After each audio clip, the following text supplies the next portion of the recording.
Welcome everyone here on SpeedGaming to another race of the Pokemon Crystal Full Item Randomizer Tournament. Busy Sunday, a lot of racing going on already and a lot more to come.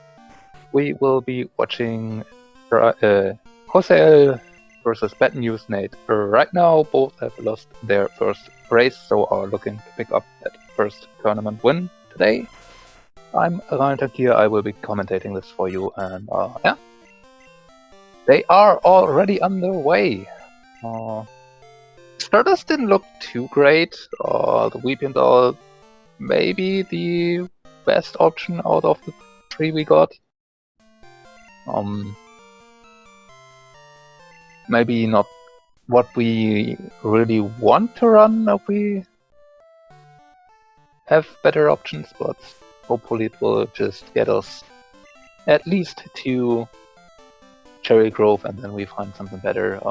Giving us a Shadow Ball TM is something good though. I think that's something both runners like to see, a very good physical move very early on.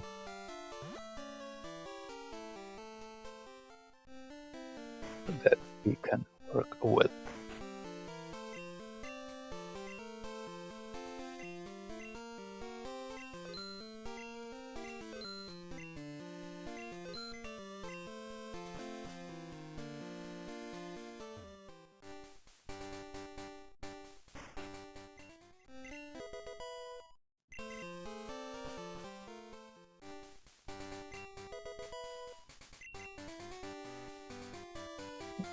An Ampharos on the side of Nate. That's certainly not the worst Pokemon. Kinda slow, but strong special attack. Depending on the moveset that could be used, and it has Headbutt. So very physical moveset, but Headbutt enabling us to get some encounters on Headbutt trees that have level 10, so slight boost early on, which would make going through Sprout Tower and Fog Nest Gym quite a bit easier. But yeah, seems like we got an early Flash HM already here at Mr. Pokemon.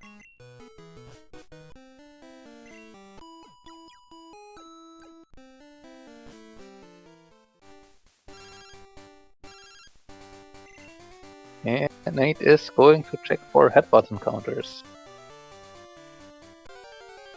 Pupitar, Tyranitar will evolve earlier than you would be used to in Vanilla Crystal, but still that's not happening until level 40, and Pupitar itself, yeah, probably not something you would want to run. Not at level 10 at least. And yeah, Nate probably should try a different tree. Yeah, there are different tree slots. Oh, there, level 10 Entei. That should be work. Well, that should work way better, especially with Dizzy Punch and Shadow Ball. That's solid. Yeah. So I believe there are normal encounter trees and rare encounter trees, and the rare encounter trees have very few slots, which kinda pointed towards what the Pupitar encounter was being. And then there's tree category with way more slots, and that's why Nate had to switch to a different tree, get a different encounter pool. And yeah, has now a level 10 Entei to use. Has Psybeam and Dizzy Punch, I believe. So, oh, it has Aeroblast too. Oh, that is good. And Hot Shadow Ball immediately. I mean, it certainly mistook Dizzy Punch there from the Weeping Bell for it. Meanwhile, JoseL has caught, I believe, a Dugong, and unfortunately got wiped to a Kabutops here on Route 31. It was set back to Cherry Grove. But yeah, having this headbutt encounter ante will definitely give Nate a slight advantage in the early game. As we find the Thunder badge in the dark here. Now it is still out of logic getting this badge, as we would expect it to be able to use Flash before we get that, but given that we have the Flash HM already, maybe that's not too far off and should be considered towards our logic. Oh, Fire Punch Flareon there. I'm slightly surprised JoseL is sticking with the Dugong and feinting that. I mean, granted, Flareon, very strong physical attacker, not as great on special attack, but still Step Fire Punch is not something that you would sniff at. I mean, JoseL has taught Shadow Ball to Dugong apparently, so does not have that available anymore. And the Dugong also apparently has digs, so escape ropes are not too much needed. Yeah. Still, Dugong, I believe, more of a special attacker. We'll get a fog badge here in the escape rope chamber. So, yeah. The Entail, while also being a more physical attacker, having level 10 will give it an upside early on, where will make stuff a bit easier. It has the downside of being a legendary Pokemon though, and that means it will take more XP to level up, which you might not notice as big early game, but will definitely come into play in the later stages, where it means that getting up to a level to fight Red might, where you can comfortably fight Red with, might prove to be a bit of a struggle. But the Entei will starts out quite good for now. Learns Bone Club for coverage as a physical move, now has Aeroblast, Shadow Ball, Bone Club. Overall, not the greatest moveset on a physical attacker for now, because it's kinda inaccurate with the exception of Shadow Ball. And Psybeam for coverage helps, but Entei is more physical oriented, it's not the best move to have. But yeah, it definitely sets up to be a solid starter, or a starting main for now. So we get maybe to switch to the 50 or the 60, or maybe one of the 40s.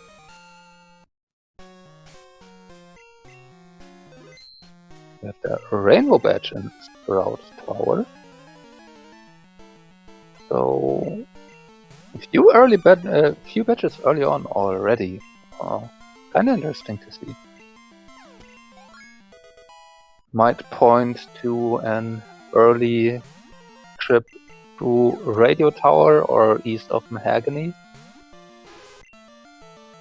Maybe an early Sabrina is intended here to do, which would require us to give us at least 7 badges. Maybe we are supposed to travel to the Victory Road very early on through the Tojo Falls, which would require us to get 8 badges to unlock that.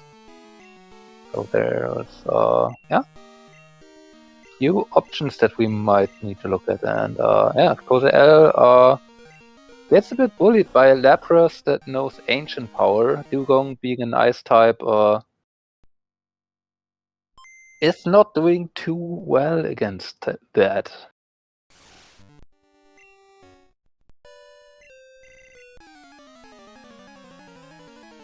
And not having a very good, super effective attack on Lapras doesn't help this Dugong either. Fire Blast is solid, but yeah, only doing normal damage. And Dugong is not that great offensively. it does make up for it by being not easy to kill. But yeah, it's not killing things very fast if they don't try to water attacks. Gets a try attack paralyze in though, and that will certainly help. And get through at this time. Nate has also picked up the rainbow badge. And all that struggle for a potion.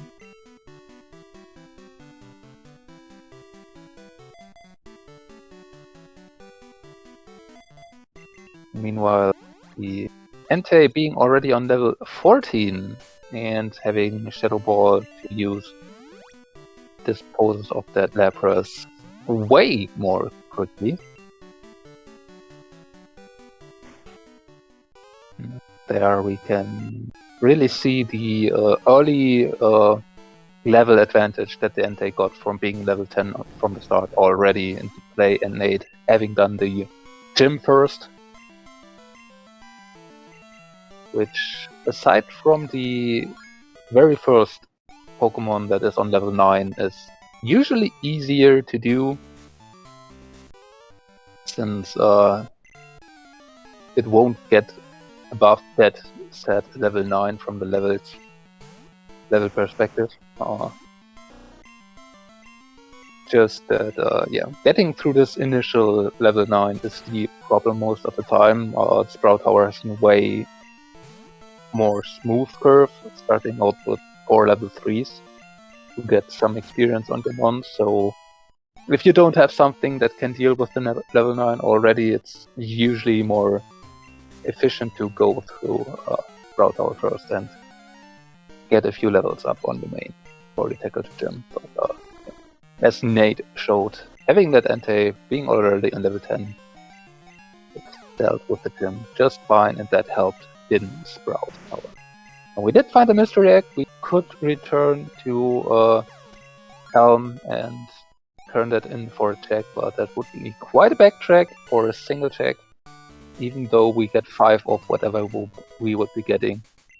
And yeah, seems like Nick does not want to take that backtrack, and apparently rightfully so. We not just found the Waterfall HM, but also the Mineral Badge. And yeah, I spoke about the Victory Road a bit earlier. Hello, Storm Badge. And we are kinda on our way to getting our setup for exactly that. We have Fog Badge. We do have Waterfall already. Ooh, there's Rock Smash. Not a logic yet. Would require it to have found the Squirt Bottle before that is in logic, because you can just teach over the move and then you have no access to it anymore. So Seeds wants you to be able to buy Rock Smash before any of the checks behind it are in logic.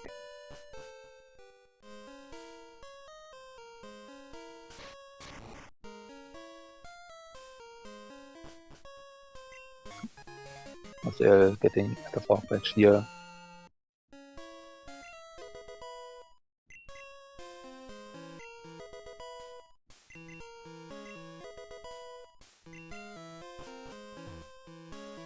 While Nate taken on Slowpoke, well, no Azalea skip here. We do have one piece of Fly already in the Storm Badge, so you could consider it, but we do not have immediate progression right now that would open us the map more, so might not really want to take that risk. And yeah, so very understandable that Nate is just going with the Slowpoke. Well, this Entei should be doing just fine.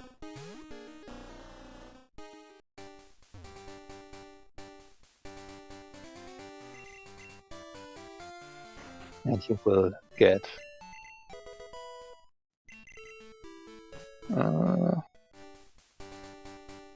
5 checks out of doing this if you do all of it.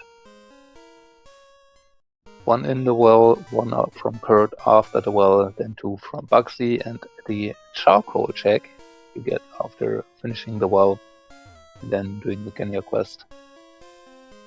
Not the Kenya quest, the Farfetched.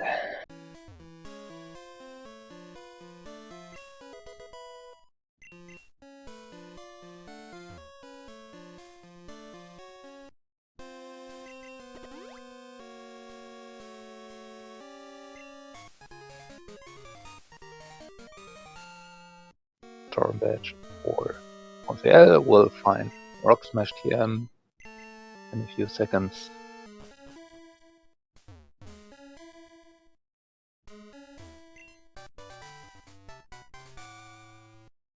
And there we have Serve on Kurt. So yeah, it kinda really is setting up for something to be there in Victory Road, or at least on Route 26. Would only need Rising Badge for that to be possible, and then we would be on 6 badges already, so 2 more badges to enter Victory Road. And possibly even do a very early E4 would be on the table. Although with Surf now we have quite a bit more of the map open to us. I'm kinda curious if Nate will go back to Union Cave to check the 2 items in the basement after dealing Azalea here, since they are now available. Wouldn't expect them to return to Violet or Cherry Grove right now, instead rather doing Goldenrod first, as you would be able to get the Kenya and turn that in when you have to do the backtrack. And if you find Fly somewhere in Goldenrod, you can just fly back immediately and save you a lot of biking.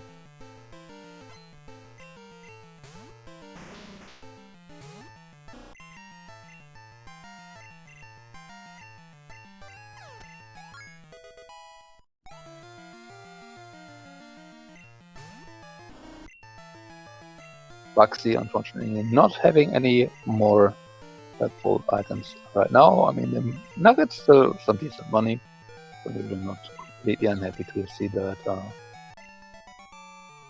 No further badge, no opening up the map right now. It will continue towards Ilex Forest at least. JoseL teaching Waterfall to Dugong, which is a stab move. Usually you're not happy to do this to your main, since you cannot unlearn HMs unless you go to the move deleter, which is in Blackthorn, or there might be one more in Kanto, which I'm not completely sure where, but you usually do not have access to that very early, and it costs time to do it, so with Surf just being superior in every way in this generation, you really are not that happy to teach Waterfall if you would be wanting to teach Surf eventually. On the other hand, Waterfall is still an 80 power attack and tap water move, so it's definitely not a mistake to teach it to anything early on to run it. Just kind of unfortunate that JoseL will be finding Surf very soon here. And you don't really want to run Surf and Waterfall on the same Pokemon. It just clogs up your moveset too much without giving additional coverage.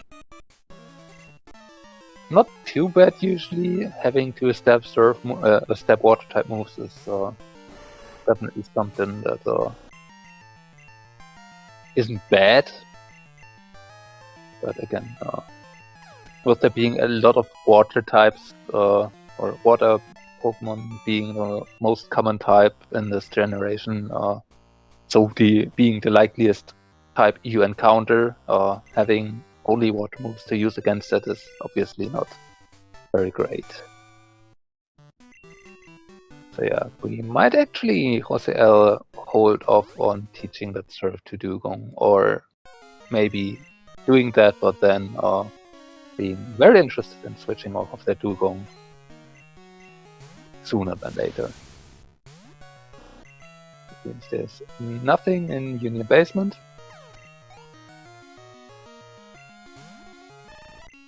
And yeah. Nate moving forward to Violet.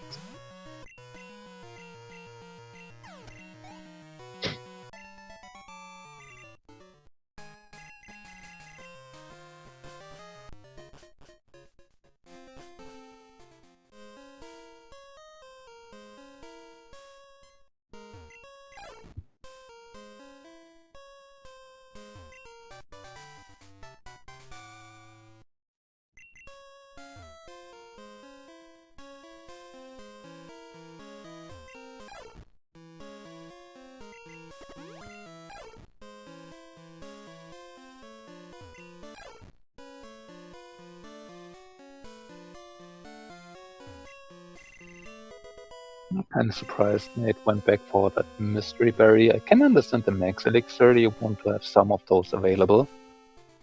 If you have the run, it's way faster to just than just get into Pokemon Center every time to restore your PP. Meanwhile, the mystery berry also does that and can do that as an health item. It's only 5, so yeah. With it also not really getting any money, not sure if it was worth getting their getting an extra room for it, but we'll see if that will be used. Yeah, Nate selling it immediately. He might have misread it, or was thinking that he does need to get the item to buy a Sweet Sentiam, which I think is not necessary in version 8.0 of this Speed choice anymore. There's a Wing Attack TM.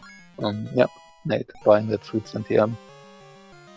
Maybe that was the consideration. Again, I don't think it is necessary in this version anymore, but I might be mistaken on that.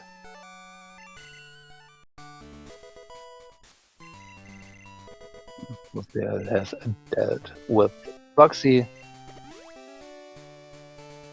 and will be moving on.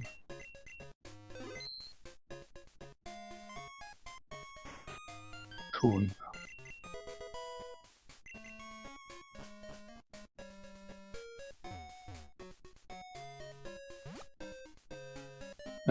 They're also returning to Union for the 2 items in the basement.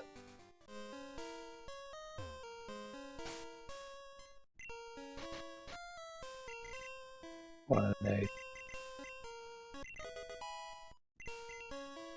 getting the Earth badge from the radio card quiz.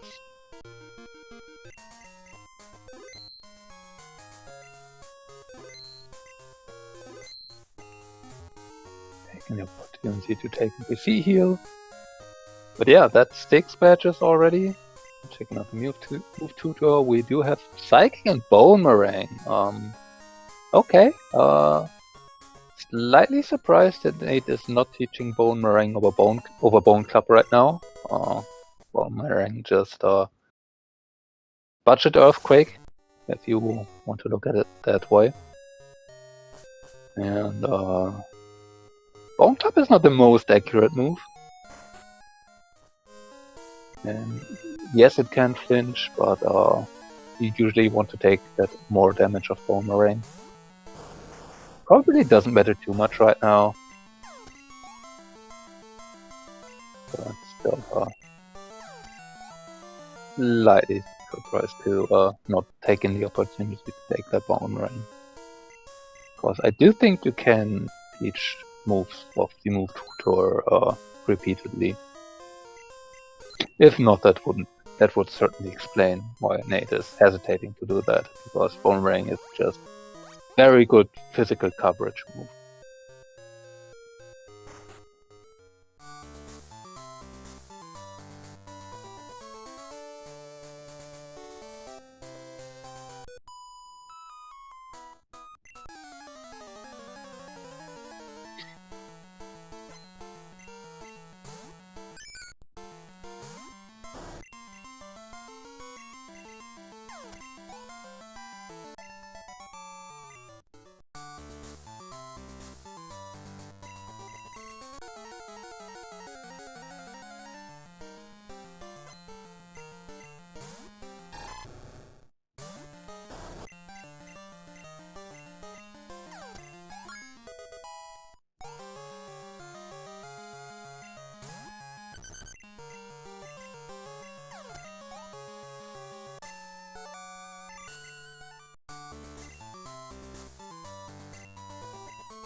Yeah, we see here that they are not teaching Surf to Dugong after having taught Waterfall already. They got strength right here. Nate has not continued on to tackle the Softland girls.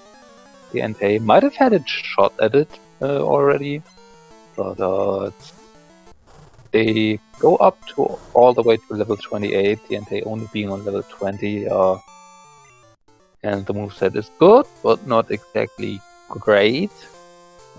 So maybe Nate's not really eager to take that risk.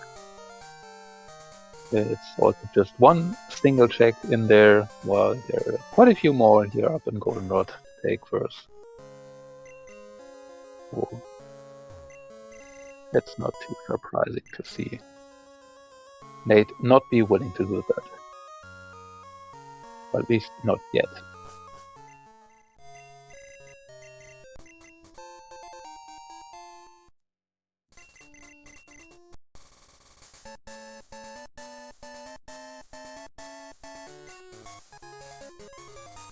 There's Volcano badge, so that's 7 badges.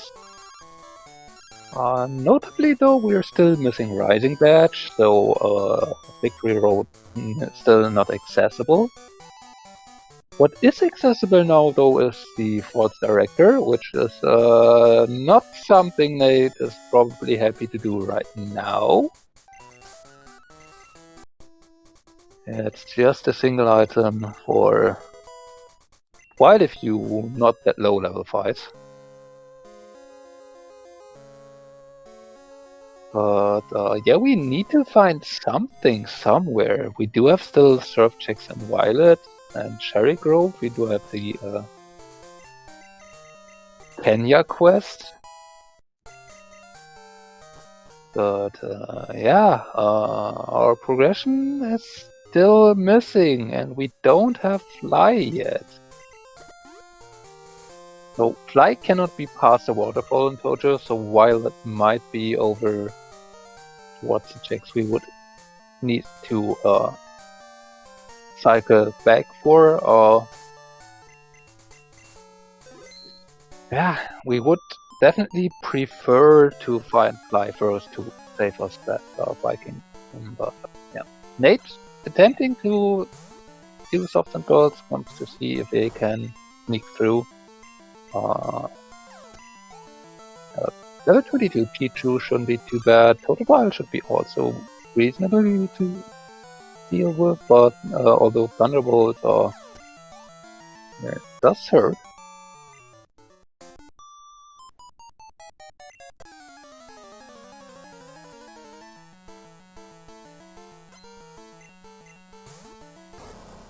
I can't use Shadow Ball against Snubble.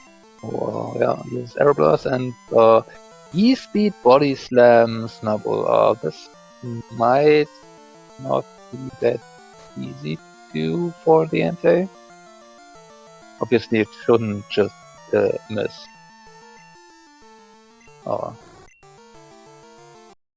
Aeroblast for that to be able. And Nate resetting the first fights. Not especially happy apparently with the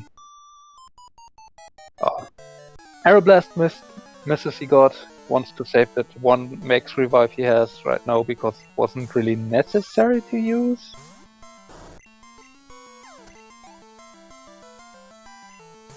Seems he has more luck against his Totodile with Aeroblast this time. Or slightly. Didn't get a crit though. He was probably looking out for, but yeah. Let's see if the Snubble this time will get critted by Aeroblast. Aeroblast having an increased crit chance. Double slap too. Taking the chance to heal. Doesn't want to risk an crit E-speed or an E-speed kill there. Gets paralyzed though by Body Slam. Needs to heal again. I guess we see an E-speed here right now. No. Snubble trying the Body Slam still. Back after paralysis. Oh, that double slap missing has certainly helped at getting through the Snubble and wants to learn Toxic. not what we're looking out for. And Bubble Beam Meganium. That Aeroblast really needs to do work here, because this Meganium might not really die otherwise.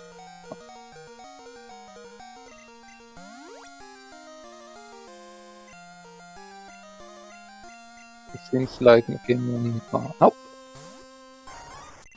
The second Bubble Beam does kill the Entei indeed, and yeah, Nate has just a single max revive open, so we'll get through this Meganium and just try, except when it's going to sleep, or it misses the fire, which it doesn't, so Nate taking the wipe back to Azalea, giving up on the softs and growls too far. That Bubble Beam Meganium just being too bulky, too strong for the Entei to deal with right now. If you would have set your Pokemon Center to Goldenrod, you could have maybe tried to brute force it by gaining levels of painting the first Pokemon of the trainer a few times over and over. But that seems very slow for a single check when you have a few more checks open on the return trip.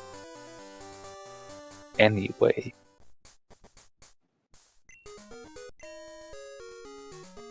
Of course, would be very painful if that's where Fly is located, because then you will have to do more backtracking, but sometimes you don't really have any options in doing that.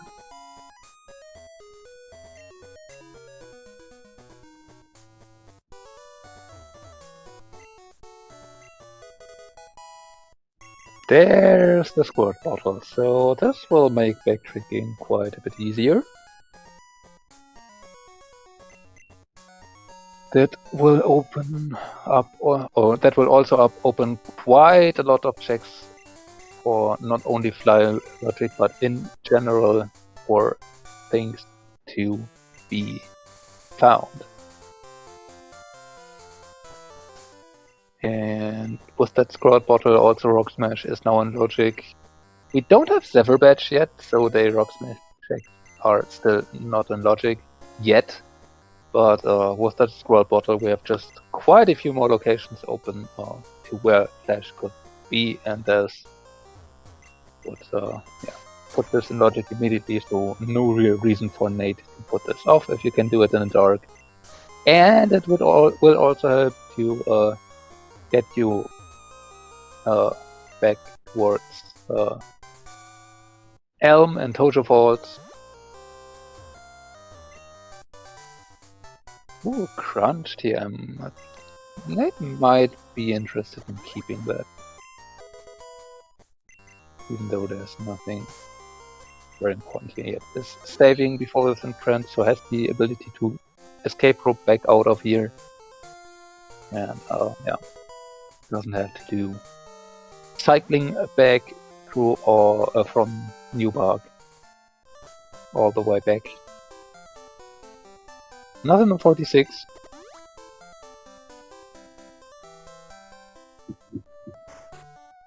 Now turning in the Mystery Egg.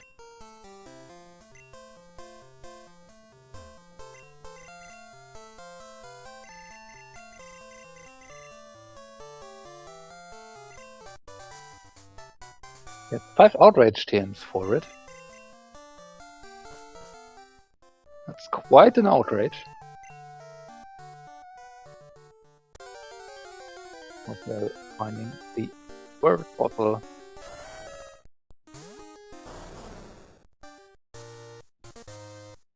And Nate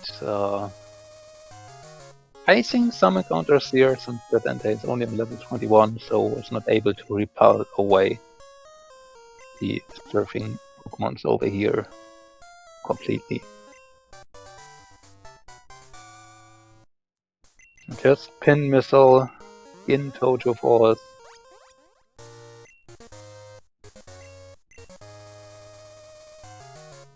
While we are currently also going through dark cave for the rock smash takes, maybe going back further.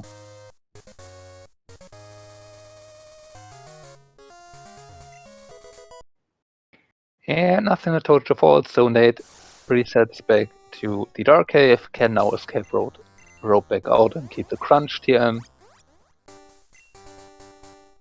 And will probably wake up this to the Voodoo next.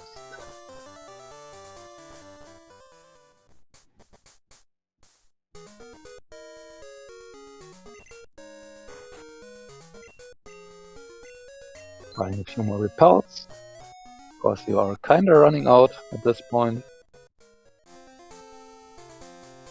Usually with what you buy early on.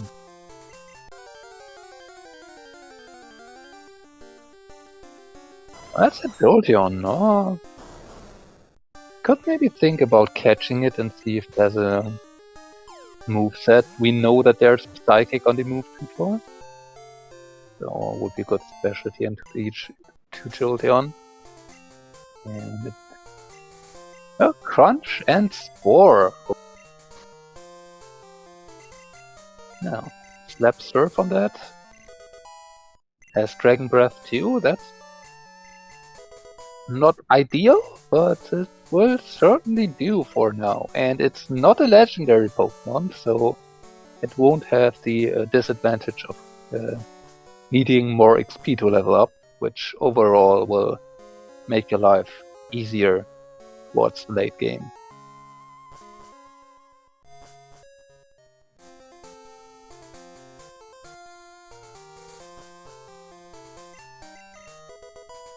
So Jolteon has decent special attack and is very quick.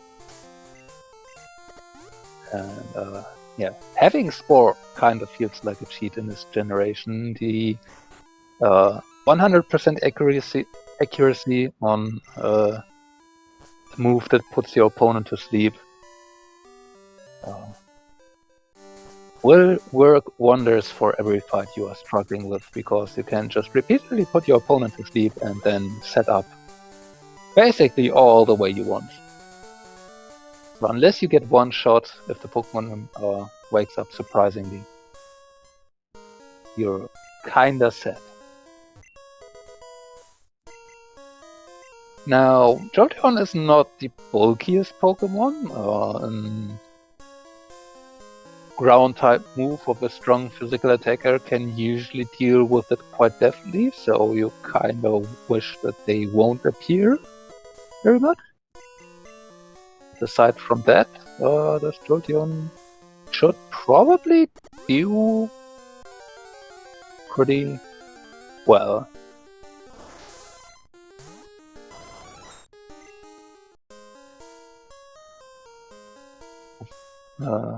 Yeah, Nate again encountering the unfortunate circumstance that surfing in Mount Mortar while giving you a Hive badge will also lead to random encounters since you are not able to repel them away.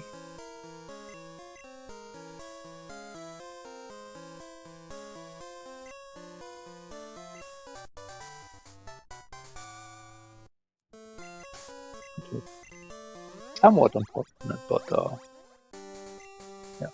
Seems like Nate is interested in doing the Rocket Hideout to get some levels on this Jolteon. Yeah. That means you are kind of forced to go over here. You could try to fight maybe Soft Sand Girls, but that's 5 fights for a single check, which takes quite a while. Zephyr badge. Well, this is somewhat interesting. We're getting a lot of badges very early on, and my initial suspicion with the Victory Road being required early is kinda deflected with that finding of the squirt bottle for now. So yeah, this could be a very, very quick seed if things continue this way. Now looks like JoseL is also intending to catch that Jolteon. Let's see if going to switch. Wouldn't really surprise me. This Dugong hasn't done very well so far. That's a Ho-Oh shiny. Okay. Yeah. You're probably not going to bank it, although with Spore you can try, but Nate, yeah, weakens it and wants to catch it. You need to deal with the Ho. That's a very unfortunate breakout. At half HP, you're usually expecting to be a guaranteed catch at this catch rate the Pokemon are set to. So, yeah, fortunate breakout of the first ball there, but catches that O on the second try. Fortunately, you cannot just run away from it. To progress here, you either need to feint it to catch it, or to use a Pokédoll to get out of that fight. Okay, I'm not sure about actually teaching Shadow Ball to the Jolteon. Shadow Ball is not a special attack in this generation. The physical or special attack of or the physical or special property of an attack is determined by type in this generation 2. So Shadow Ball being a ghost attack will automatically be a physical attack, a ghost type attack, which is not exactly the strong point of Jolteon.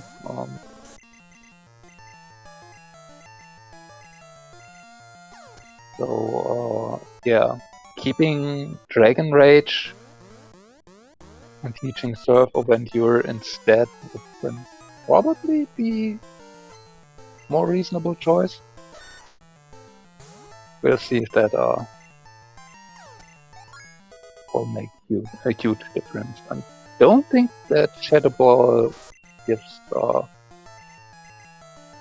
specific coverage that you wouldn't get with Surf, Dragon Breath, and Crunch already.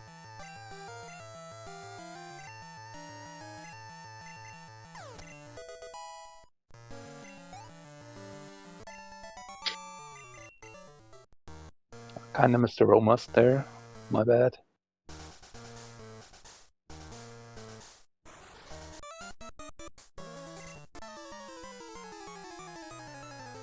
We might get a chance to go hear them later with Nate again.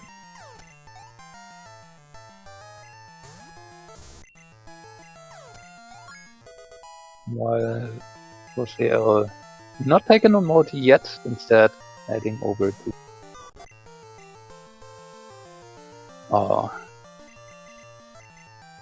Olivine, probably intending to do the Lighthouse.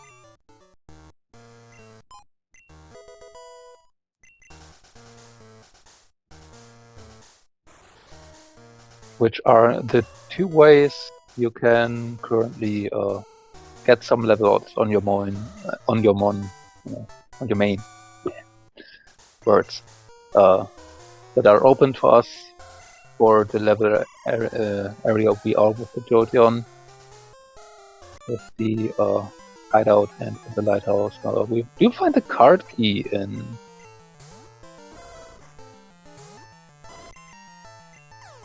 Olivine. So, yeah, Morty might only be required if there's something on the two items Morty itself holds on to. Do not need Morty has access to Tin Tower that will come into play. We do have more than 7 badges logically available to use that card queue with. Ooh, the Mew dealing with the Jolteon, somewhat unfortunate power, could be. And apparently decides to, nah, not work with the Jolteon. I'll stick with the Dugong for now.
Meanwhile, Nate does find the Marsh badge in the rocket hideout.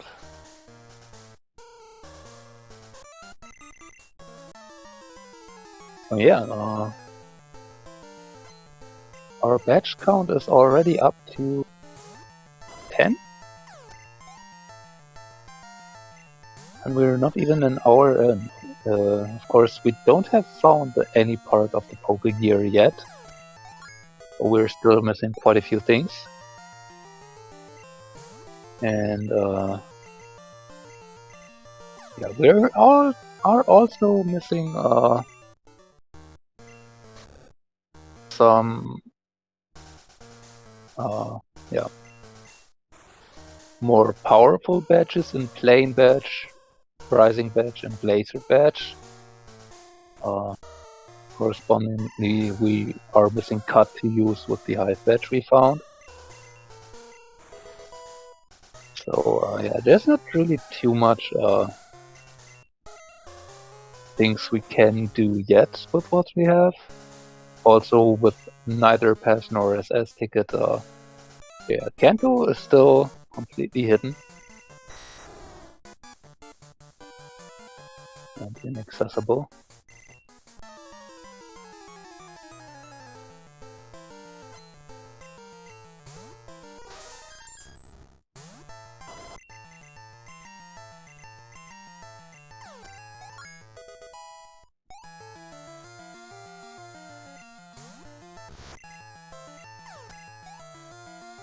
There's a Glacier Badge in the lighthouse.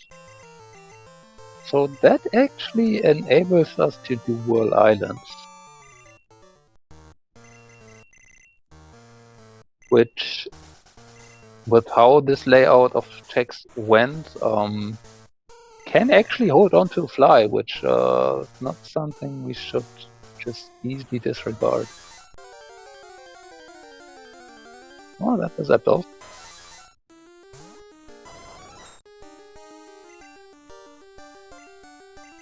Sacred Fire Zapdos. Oh, wouldn't be the worst main switch to do so. And because it's mentioned chat right now, yes, I believe we did find the Silver Wing on both runners. So yeah, we do have access to the level 60 Lugia. Which Nate might still take a bit to get to. Although after doing Hideout, he can't really do much more here since he does not have Plane Badge yet.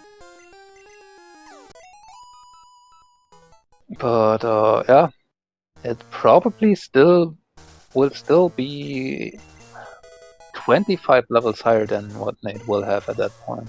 That's an SS ticket though, so that's our way to Kanto. Now, since Fly cannot be behind using the boats with what we have, Fly cannot be in Kanto yet, so Nate might still be very interested in doing World Islands before going over to Kanto, which he would currently need to go to Olivine for anyway.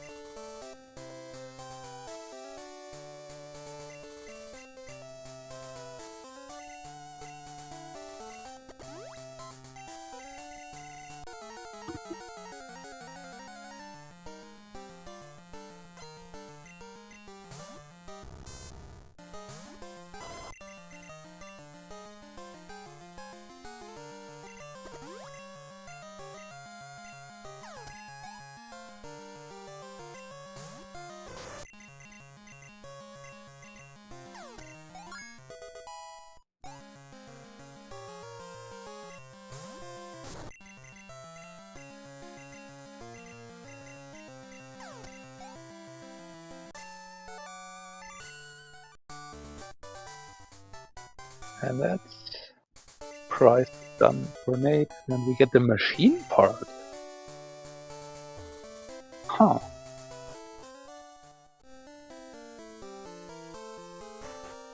We are getting quite a lot of items very early on here. Kinda makes you wonder if this is turning just into a hunt for a single badge at 1 hour 20, and then we are looking for that last badge for an hour. Because this is what the seeds kinda like to do. Okay, Nate not checking on Route 44 and the first part of Ice Path that is not strength locked. While the HMO2 cannot be there, there could obviously be some progression that would help us progress more. Which Nate might leave behind for now, and if he's not finding Fly, he will have trouble getting back to that quickly. JoseL picking up the Hive badge. We'll be heading over to the lighthouse now. Meanwhile, Nate on the way to other vines, so our runners trading places. They will subsequently find what the other one has found not too long ago. Picks up the Zephyr badge here too.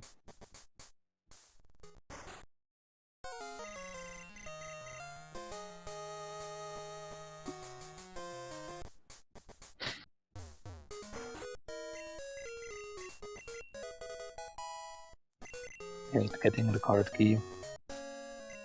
Now, in Nate's position, you might think of trying to hold off on doing Lighthouse to get the level 60 first. That does have the disadvantage of not talking to Jasmine first, and therefore unlocking the check on the pharmacy though. So I expect Nate to just go into the Lighthouse with the Jolteon first here anyway.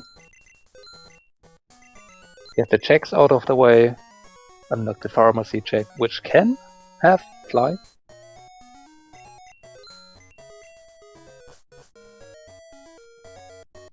And he's doing just that. And yeah, it's just safer to play it this way around. If you catch level 60, the experience you get out of the Lighthouse isn't really that much anyway. Probably would amount to maybe half a level, so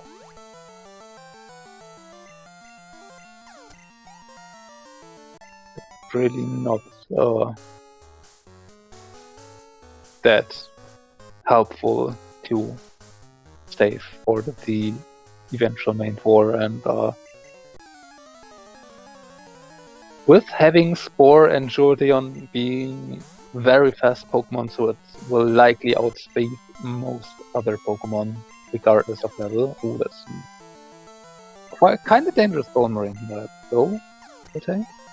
I'm not sure Nate is even really interesting in actually switching to the 60. Yes, it's still about a 28 level advantage that it will have, but unless it's a very good Pokemon to use, this Jolteon having Spore might just be the superior option anyway.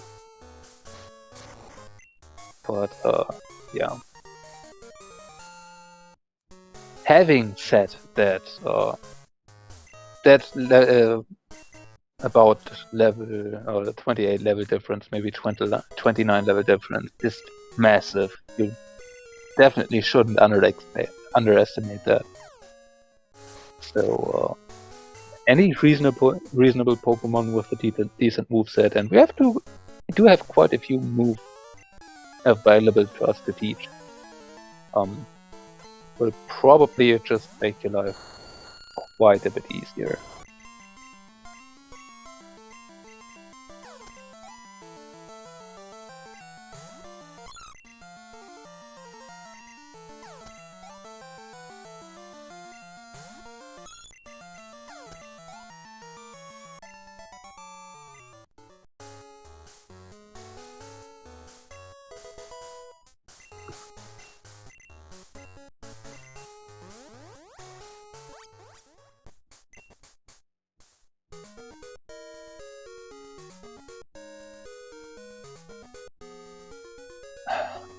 Nate actually biking back without doing World Islands. I'm slightly surprised here since World Islands are actually fully in logic and can fly.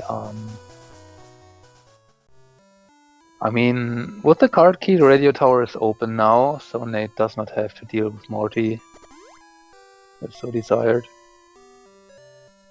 But it's at this point right now only 4 checks that doing radio tower gives you the moment. So yeah, I'm not sure about this decision, but we'll see if this maybe pays off. If Nate is just saying, nah, I don't need the 60, I will keep this Jolteon to the end regardless.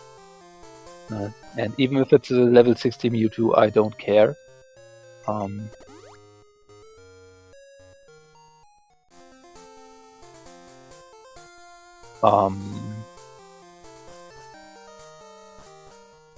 Okay, that's a very aggressive backtrack. I have no idea what that is intending right now.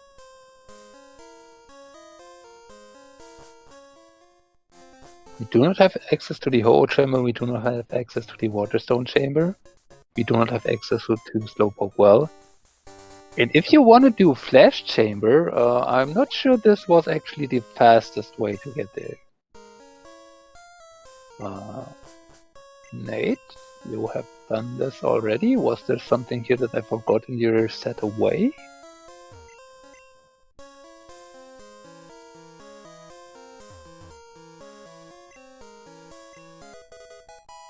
Oh! Oh! Oh! Nate reset away the Silver Wing. Oh! Oh, I really did not take notice of that. Oh. So, yeah, maybe Nate is actually very interested in checking out the 60.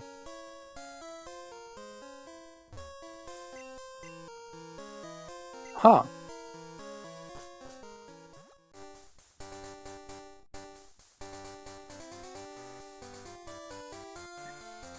Huh. I'm actually not quite sure I like that now. I mean, it's probably still better, and you get to do the Zephyr Badge check here and the Flash Chamber right after it, but it's quite a bit of a backtrack.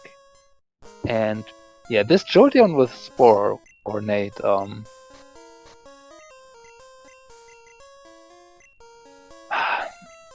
probably would have done well enough to justify not taking a look at the 60. I guess. We'll see. If the 60 is not really usable anyway, then this might be an yeah, somewhat unnecessary trip back for Nate here. And yeah, gets punished with finding the Pokedex immediately. Flash Chamber. Ruin the menuing.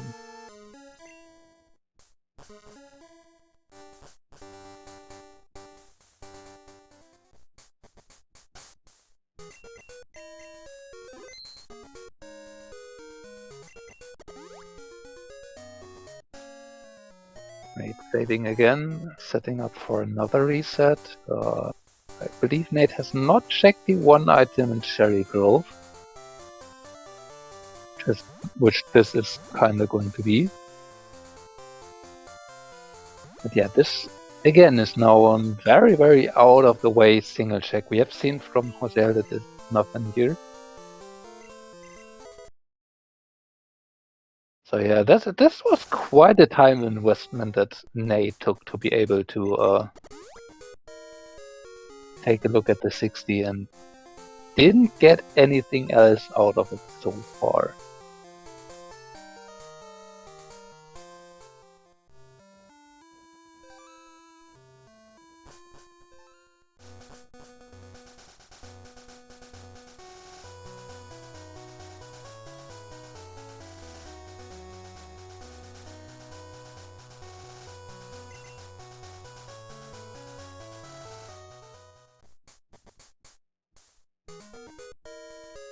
So, will this be the return of the legendary level 60 Clever?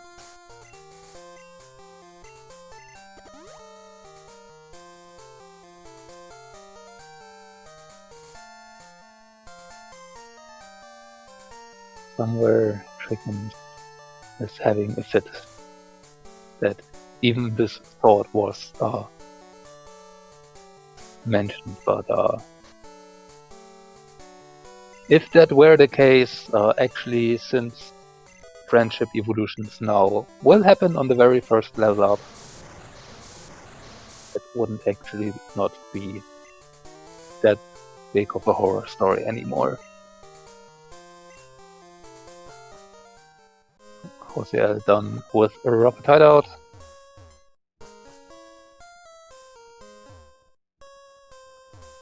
Will do. Why is it Jim now?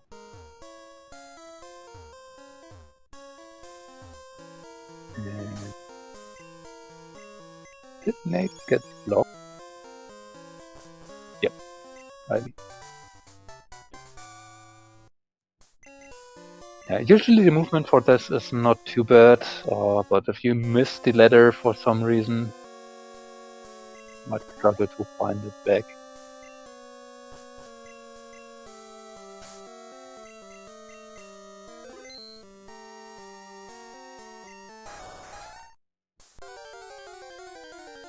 Okay. Oh. Rapid dash. I mean, if it has a moveset, maybe. Rapid dash was decently fast and has solid special attack, I believe.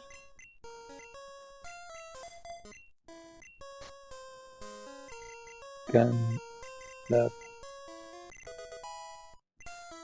certain strength on it if we want to. There's Petal Dance. We have Crunch. Could teach. Oh, teaching double kick, so Rapid Dash more of a physical attacker, not too sure actually about it. If so, we do have Boomerang that we can teach from the move tutor. If we want to go special, we have Psychic that we can still teach, and Crunch as a TM available. There's the Soul Badge for Nate.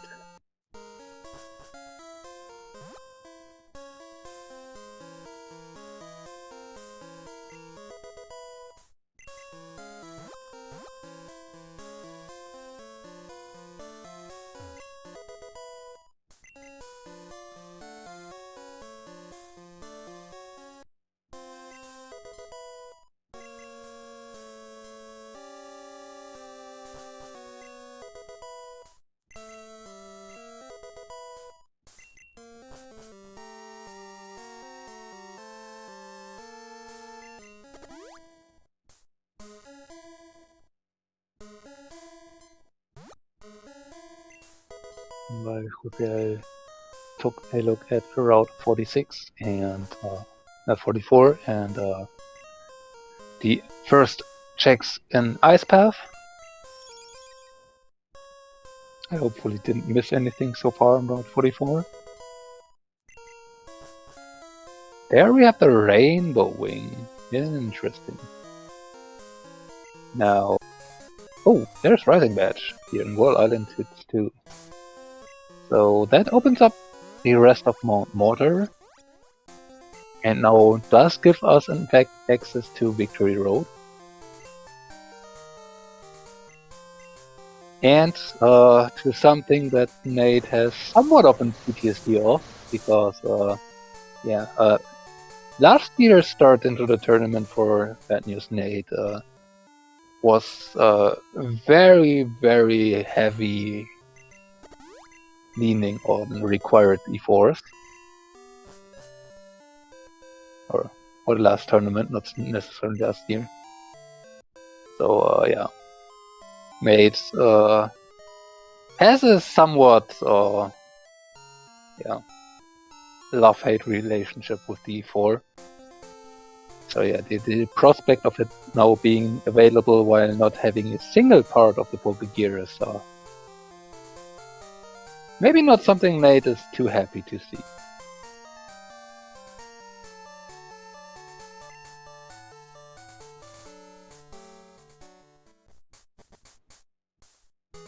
But yeah, now, especially with having Waterfall found, I definitely can understand Nate is not interested in going over to Kanto yet. Again, Fly cannot be locked behind having to use the boat, which is currently our only access into Kanto right now.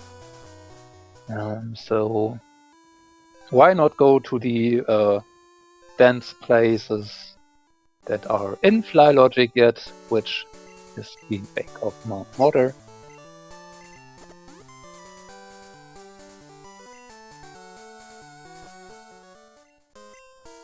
Oh, Dugong learning Thunderbolt. JoseL teaching that over Dig immediately. Which makes sense, moveset-wise. Not sure if JoseL is accounting for that in terms of flying escape rooms. We do see JoseL doing Morty right now, though.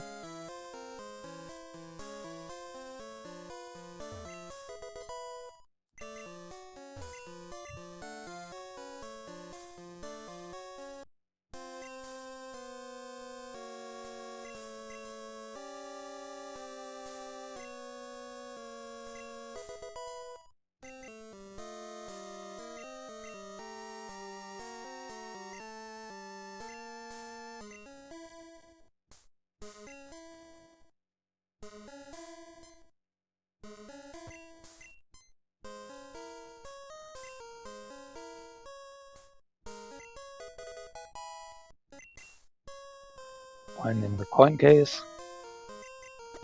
So Nate could do some gambling now if he desired to do so. Won't help in any way for this specific ROM, but a coin case for different settings could actually be very valuable in unlocking more checks.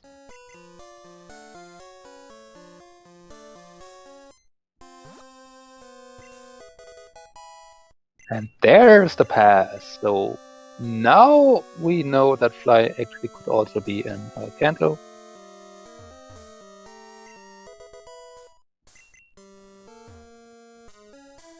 And Morty is 100% and absolutely required. That's an expansion card.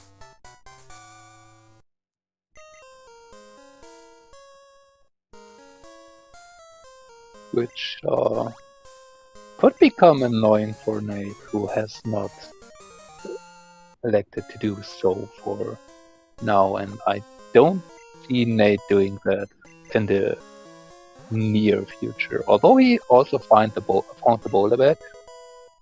So we're actually just 2 more badges away from being done for that part, which is not a lot.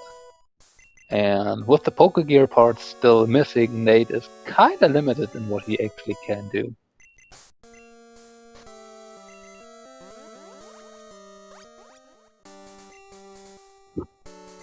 And again, Nate knows that Fly cannot be past Mahogany. Of course, Flame Badge and Cascade Badge could be there, but yeah. Nate might be trying to look for that Fly Badge, or Fly Gem first before going there. And otherwise just hoping that he might find all the badges and Pokegear parts first. But yeah.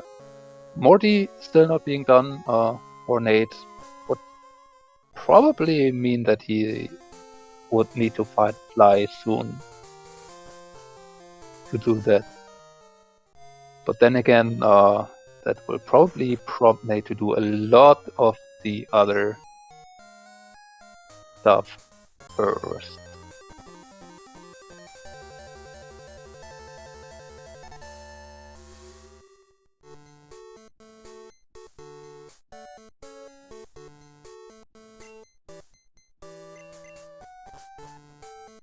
Okay, Nate heading straight into Kanto immediately. Might have, or could have done Radio Tower first, since he wasn't going right anyway for that.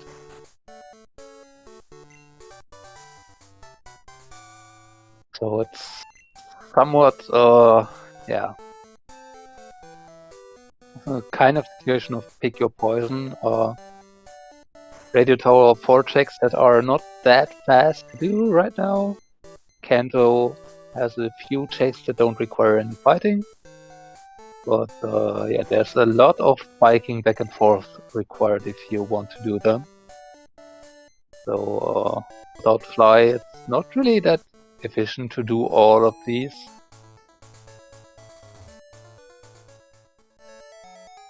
So it's kind of a weird situation to be in. With having so little to find at this point. But not really having great movement options.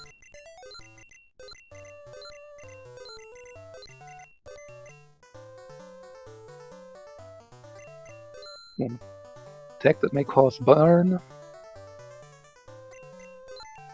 Attack that may inflict the burn. One of those should probably be something good. Yeah, and that's Flamethrower. That's what you're looking out for. This Rapidash, that Flamethrower should deal a reasonable amount of damage.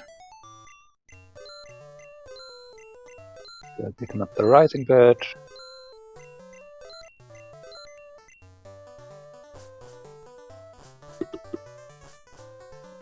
I believe should also have picked up the SS ticket. I can't quite remember where it was, but by this point, JoseL should have it.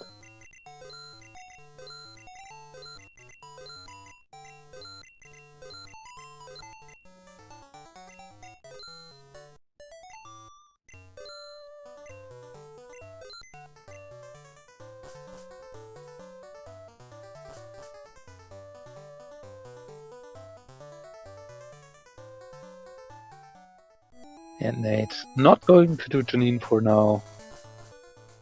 Just did a lot of shopping in Celadon. I wonder if Nate is going to fight the very first train on the route here. Instead, decides to just save here and reset if needed. It's kind of weird because you have the ability to turn in the machine part, which is actually in logic but not Fly.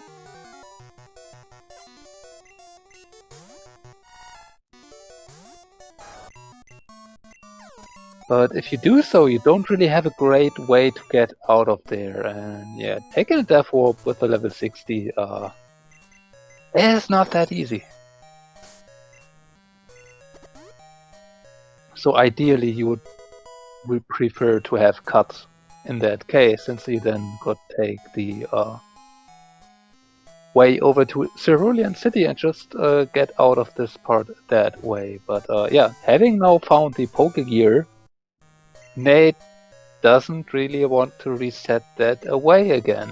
And so he has to leave here somehow.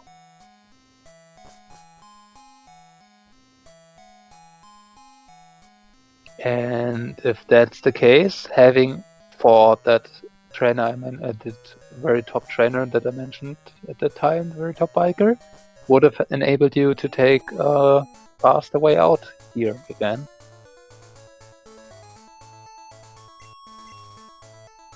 Now, if you would have been able to reset all of this away, obviously that wouldn't have mattered, but yeah.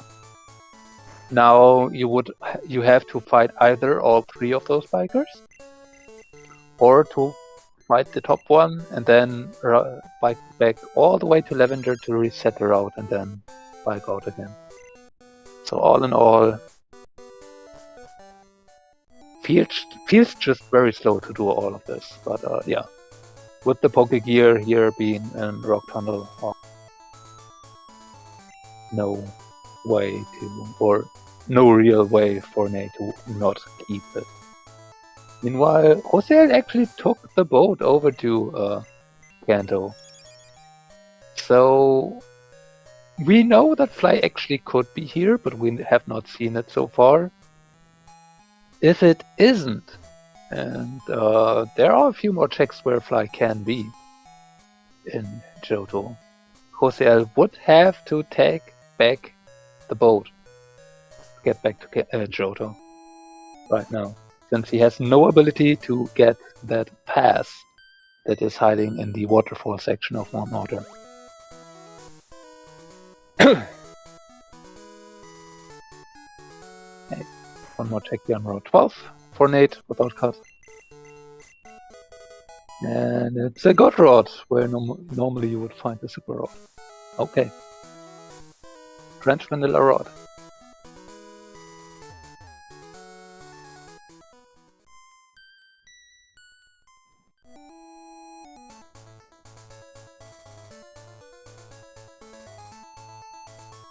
And here we see it.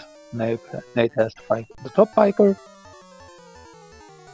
Then has either to reset the route or fight the other two to get through here, since they all have maximum vision to get all to just get in your way there. Seems like yeah. JoseL obviously also didn't reset back for the or didn't go back for the Silver Wing, so had not the ability to use that Rapidash.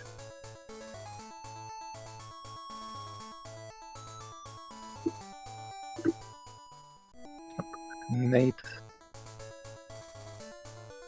touching ground in Lavender, which resets the route and then is able to bike out. Keep the Pokegear. And it's now going to Vermilion, where JoseL is also currently fighting Surge.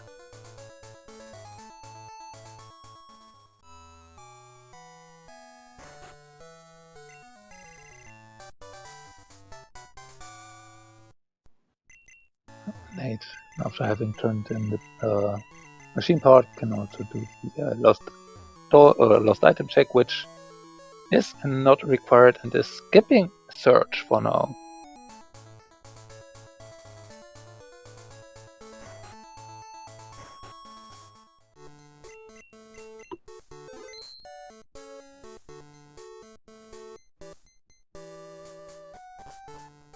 Nate saving again, biking back to Lavender. Apparently has forgotten about the expansion card check. Which I assume he's just doing now. Yep. Not required as a Surge. And looks like Nate is going back to... Nope. This might actually be in Route 25 play from Nate here. Might only be Misty's Gym. There's a quick item to take in here. Route 25 would have 2 more items for us available. Without cut, we cannot get that last item there. There's nothing in Misty's Gym, and Nate is not resetting, so okay, no, just biking back. Never mind then.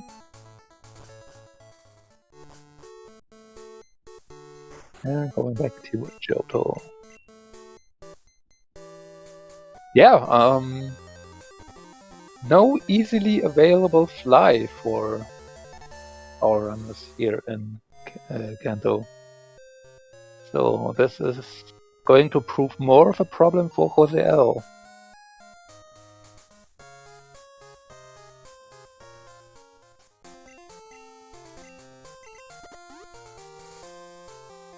Well, Nate going to take on Soft Sand Girls.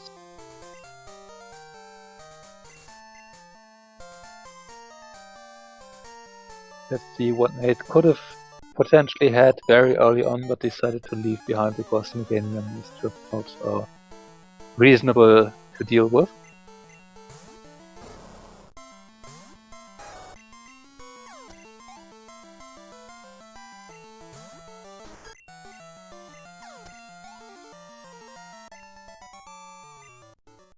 So, one option that's still open for JoseL is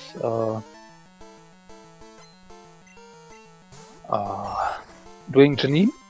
Nate never went over there, and there's 2 checks to gain from that. Which could have fly.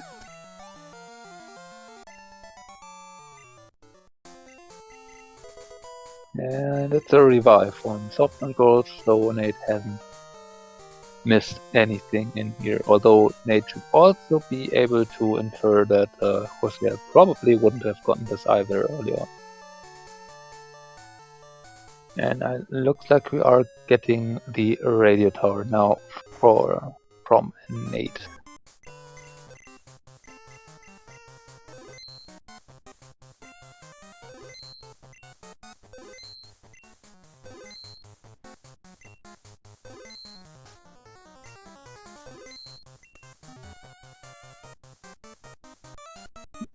Doing some party management while getting a PC here for the Rapidash.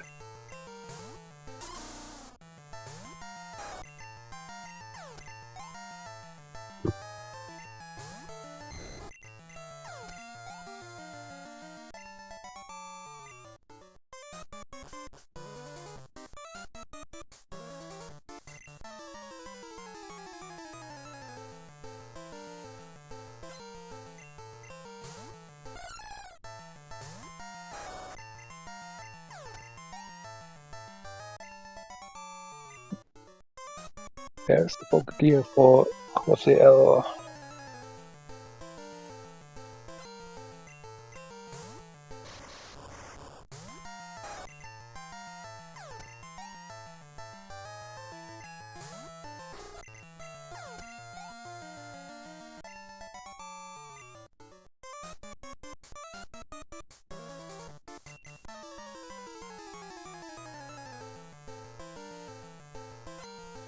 So we are down to three things to find. And that is the radio card, the plane badge, and the boulder badge. Now, cut would make our life decently easier. Fly has still to be located.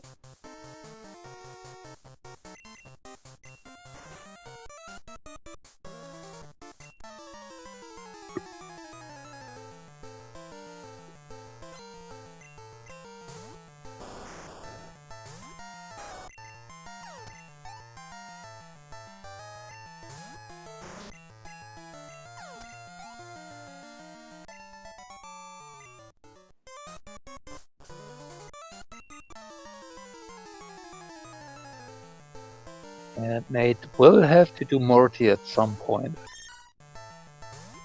For that expansion card.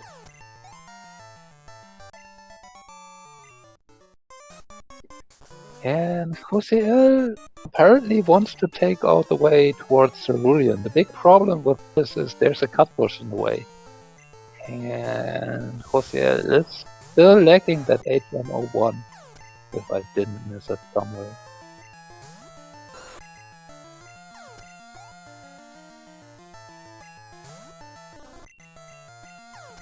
And maybe is remembering that right now because it's now on the way back.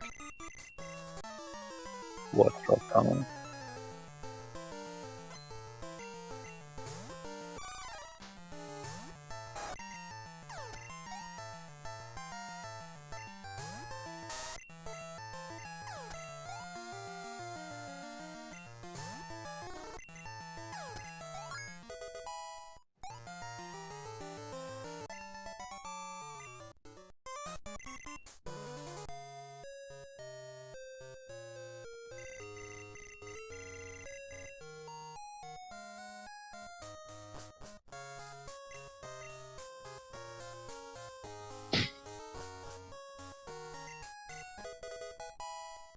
We get the lost item here in the radio tower, which I'm pretty sure is still in logic for Fly, since we did have normal access to radio tower and have the pass. Pretty sure doing the radio tower can actually be required for Fly to be found.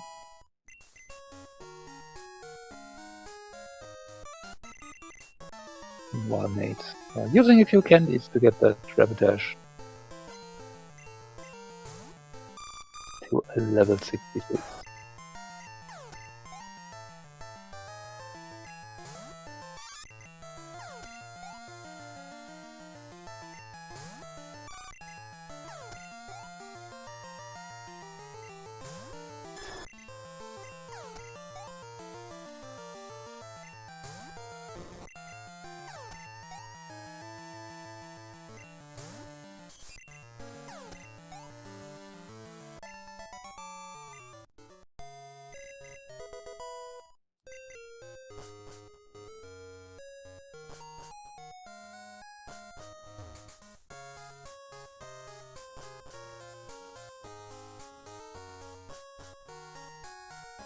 Yeah, aside from that lost item, looks like nothing was in radio tower.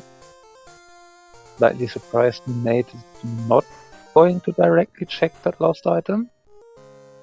But yeah, it would require you to take the train, check it, and then take the train back, so it's not that fast to do.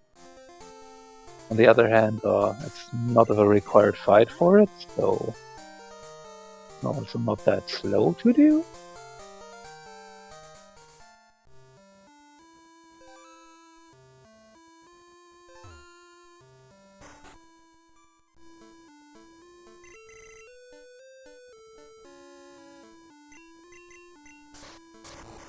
Nate is going to do Tin Tower and probably Morty after it. No, Tin Tower, Burn Tower. Nothing Rock Smash item. So I'm actually not sure anymore where the rainbowing was. And Nate should have it by now.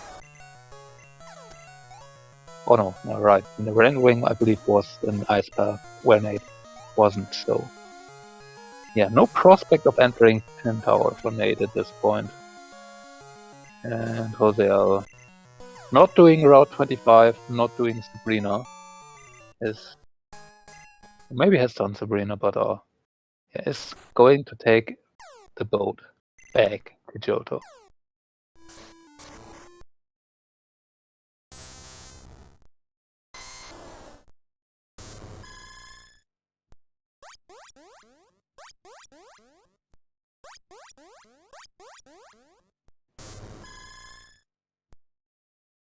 So didn't quite catch the first one. The second could potentially have been a Dragon Knight, not 100% sure. And I think the Suicune is an auxiliary.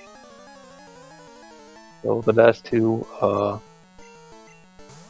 would be reasonable options, both of them use. But we do have a level 66 Rapidash, so we're not really that interested at this point.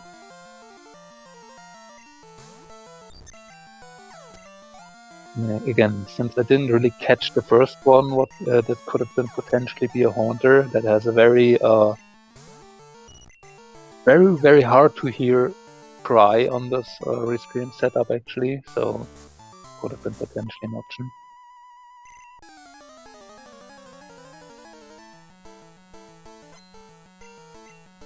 But yeah, otherwise I have really no idea what the first could have been. I simply didn't hear it.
That's the expansion part for Nate. Well, Jose does find the pass. Nate is heading east towards Mahogany, has completed Mount Mortar. There's nothing on Route 43 or on Lake of Rage to find for him at this point without cut. So Nate will head over to 44. The Ice Path will be rewarded with a rainbowing for that.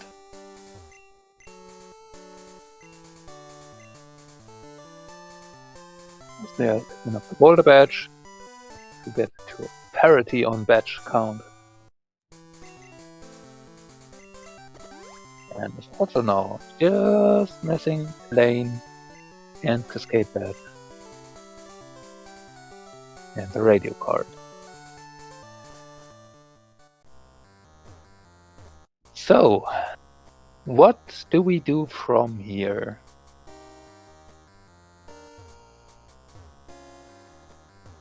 We have pretty much done all of Kanto that we have access to. Johto, I mean. There is the way up to Victory Road, which cannot have Fly HM, but at this point, our runners might even abandon the idea to find it and just hope to find the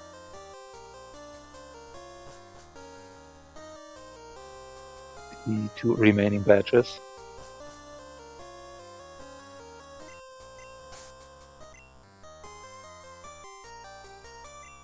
We do have Janine still open. Neither runner has decided to go for Janine.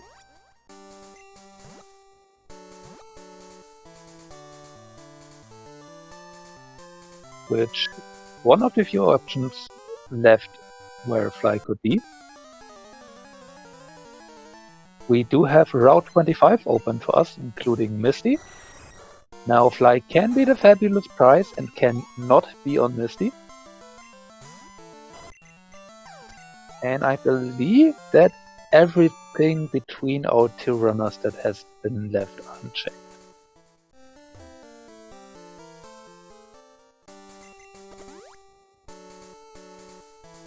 Now there are some differences.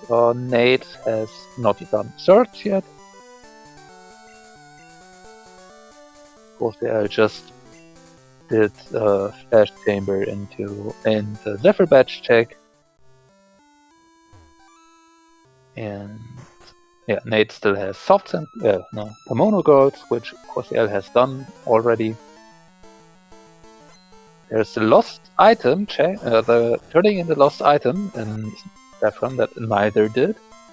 Then was slightly surprised that Nate didn't get. JoseL would have to do the radio tower to get that lost item first, which might very well be what is happening right now.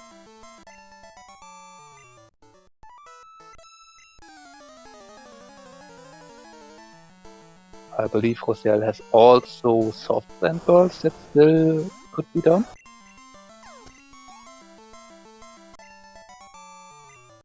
And I think that's pretty much it for the differences. So again, neither runner has done Route 25 or Misty, neither runner has done Janine. And yeah, there is the lost item still needs to be checked, which JoseL needs to finish Radio Tower first for. And aside from that, there is all the way up to Victory Road and even E4 open to us. Which this seed very early on kinda pointed towards, so I would be not too much surprised if the radio card is actually hiding in there.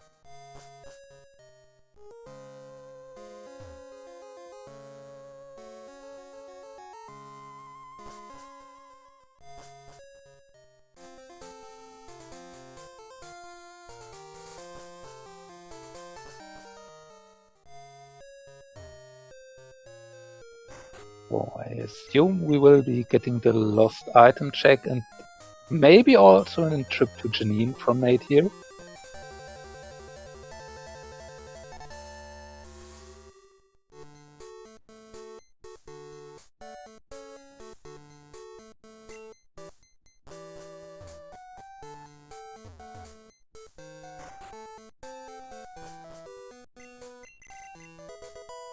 And that's not Fly.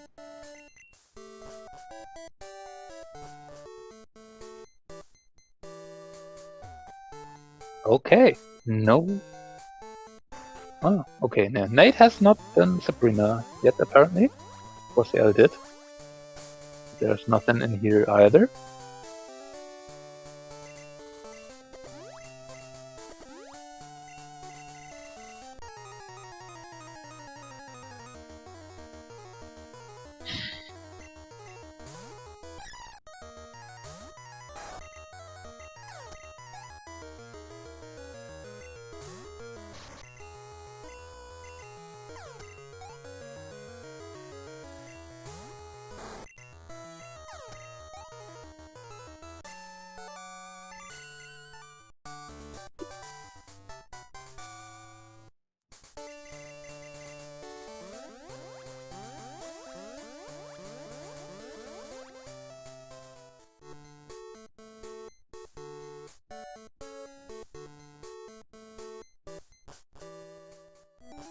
Looks like this might be search for Nate, which has nothing, as we got to see earlier. JoseL.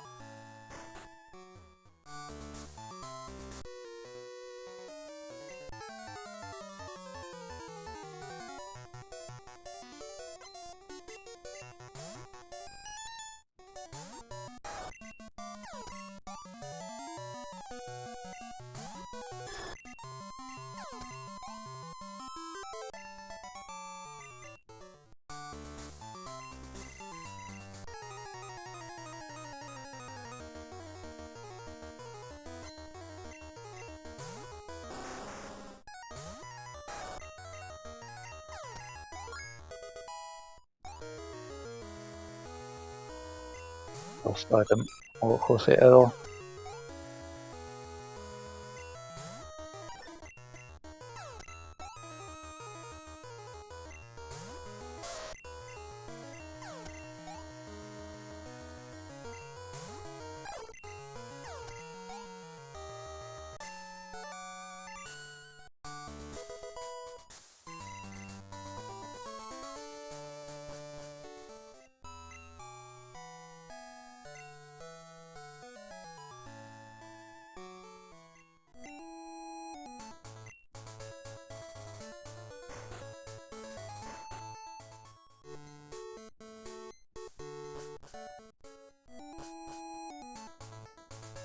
And looks like we are getting a trip over to Janine. I'm kind of surprised Nate isn't saving to be able to reset this.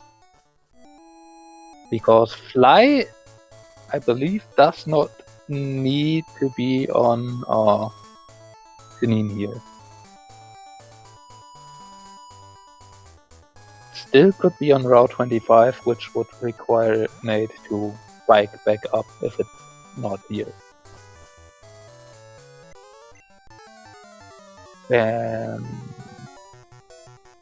No, Clearbell would disqualify Fly from being behind or being in 10 Tower. Was the Rainbow Wing was on Route 40 or an Ice Path. But I think it could be still Red Scale and the Secret Potion to leading to Fly. So yeah, Nate is risking cycle back here at this point. Although by this point, if there's something here, you would probably want to cycle back anyway, even if it's not Fly. So maybe just fine. I think the worst case for Nate would be in this case that there is no. This actually should be fine. Yep, there's Fly. I mean, with, I believe, only one last item. No, I think actually if Cut was on... yeah. If Cut was on the Fabulous Prize on Route 25 and then Fly was somewhere behind that in Johto, then this trip to Janine could have actually been not required, and therefore Nate probably should have just saved in case that he could reset out of it. No. Small optimizations shouldn't matter at this point.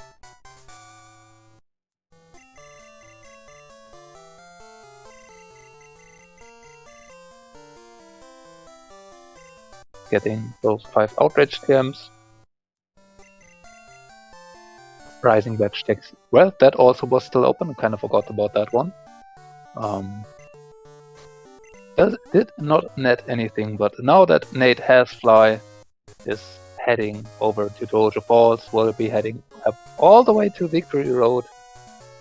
And yeah, I mean, if Nate does not find Radio Card in Victory Road or Flame Badge, in Victory Road.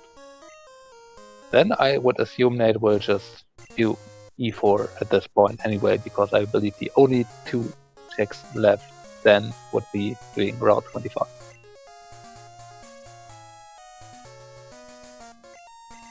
But I expect there to be something opening up the seat in Victory Road. We got just way too many badges and way too early combination with Waterfall and Surf.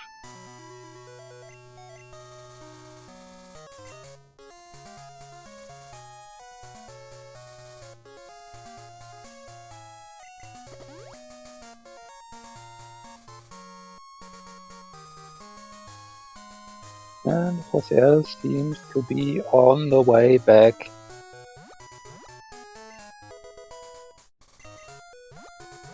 Towards Photo Falls either. Now Nate picking up the item here on Route 26 first. This might be an indicator that he wants to at least grab the E4 fly point, since the lightning timed it out and yeah, discovered that taking this item after Victory Road is faster if you do not want to go to E4. Since you need to escape road out of E4 anyway. And then just need to hop down ledges to the item and fly away from there.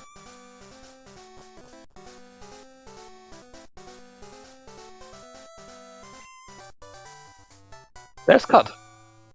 That will give us a few more checks, and I would still expect Nate to take the fly point, because it doesn't open up that many more checks, but I don't think Nate is going to do E4 immediately.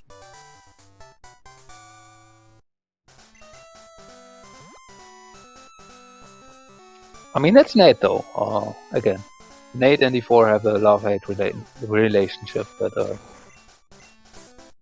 wouldn't surprise me to Nate take it. No?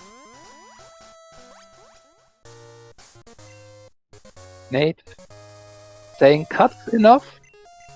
That's 3 items at Lake of Rage, 2 items on Route 12. That's Erica. That's 1 item on Route 5, or Route 32, TMO5. That's numbers.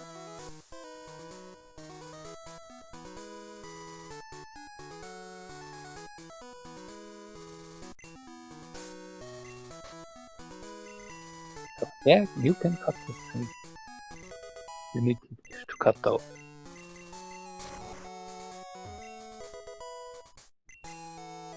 Not the first item.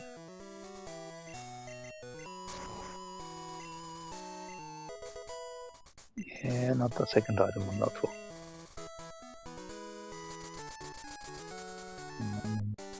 Lake of Rage. Next, oh, this Chansey being annoying with having Zap Cannon.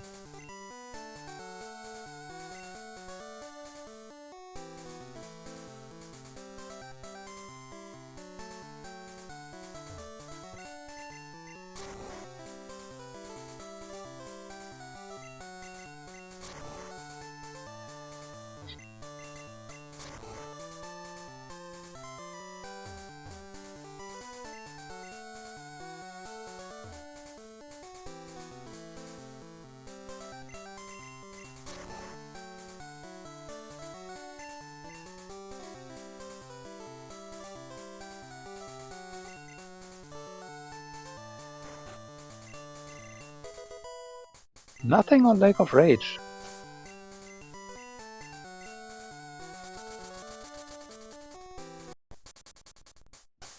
Now we get Route 32.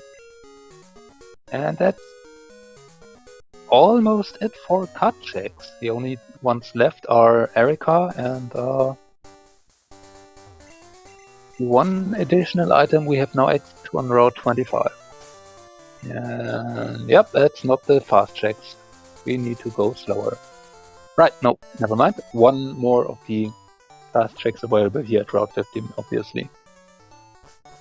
Nate does remember, and is going to check that first. But then I believe we are out of fast cut. And JoseL is taking the 4th life point. Just require you to fight rival for it. Yep. Turns out forgetting about Road 15 would have been no problem this run. And it seems to be going up to Route 25.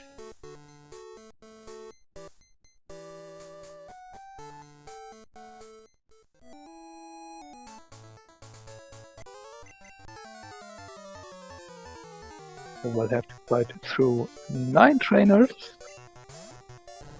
Get the ability to check an item behind a cut bush, the fabulous prize, and then can ruin Misty State to be able to fight him.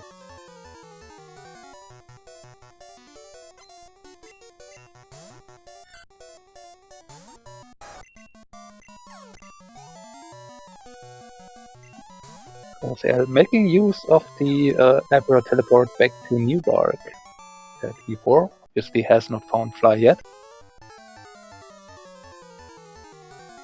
And I'm not sure he is necessarily going to be.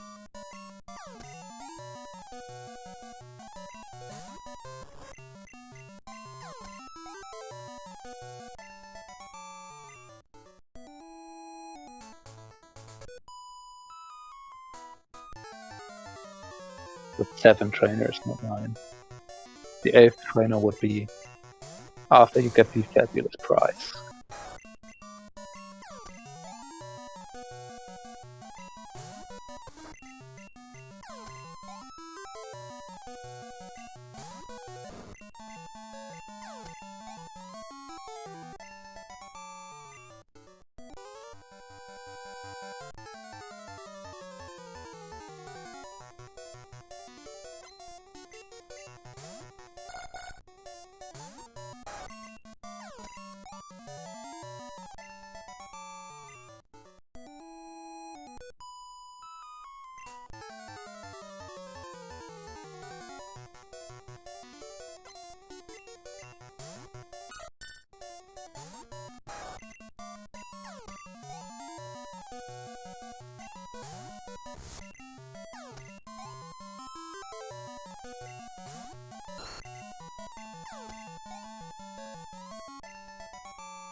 Nate has made it through the first 7 trainers. Cut clock check nothing. Fabulous prize. As a max revive.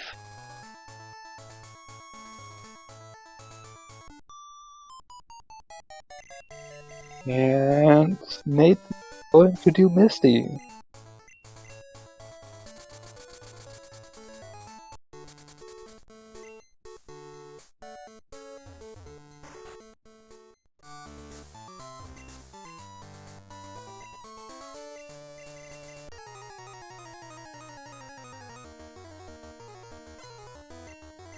Fly is on Janine for all who are wondering where that is.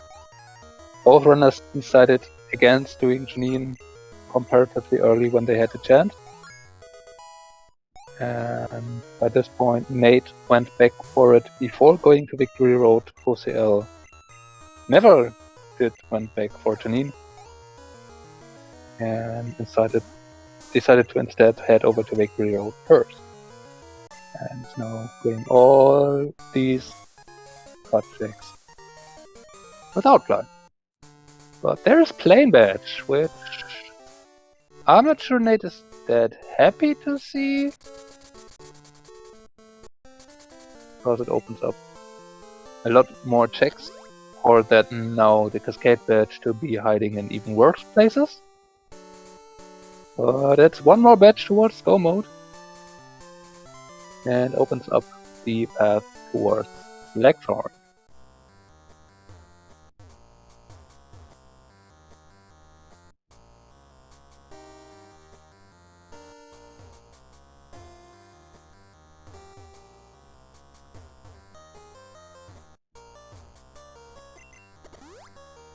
probably should mark the radio tower as being done for both, which now for Nate is kind of relevant. That would enable him to do Claire, which the Drench then is completely available.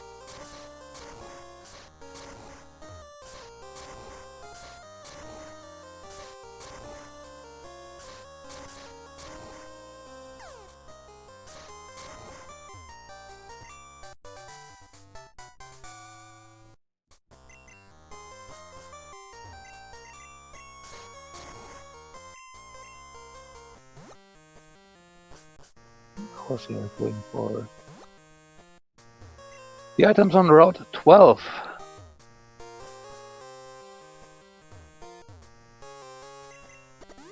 I set off one save reset. I could see JoseL doing Erika first now.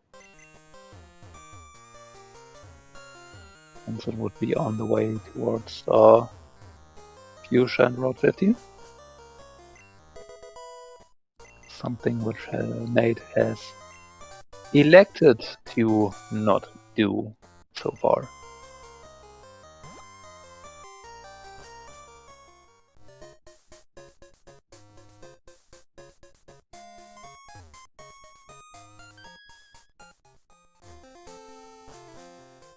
Cycling through Blackthorn, Flypoint unlocked. We will do the 3 items in Dark Cave and the 4 items on Route 45 first.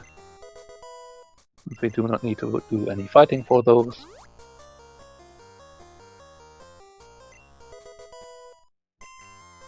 And yep, they are going for Erika. Now these two are checks that Nate has not done yet, so could be either Radio Card or Cascade Badge. But obviously with Fly, Nate can easily return here very quickly, if so desired.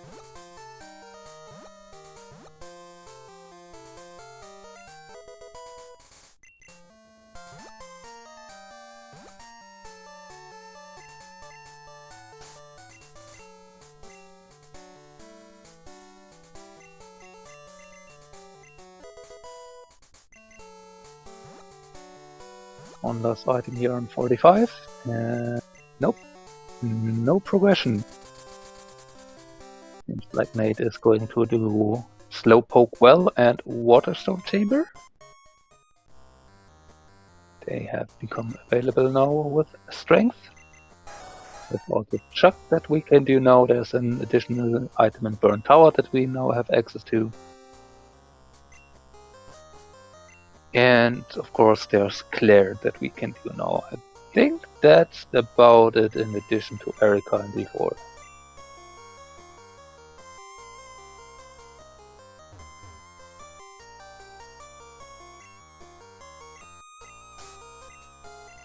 It's not Slowpoke Well. I'm pretty sure I mentioned Chuck. At least I intended to mention Chuck.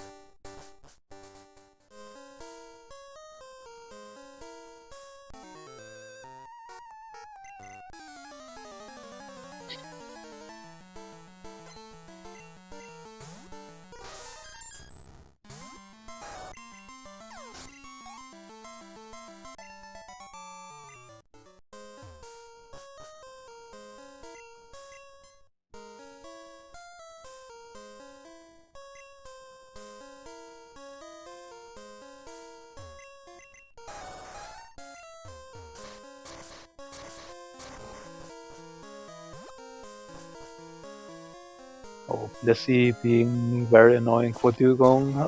JoseL has elected to only teach special moves and Shadow Ball. So the one physical move that Dugong has does unfortunately do nothing against Blissey. And there's nothing in the Waterstone Chamber, so yeah, our options are dwindling. Alright, we do have the plane badge check.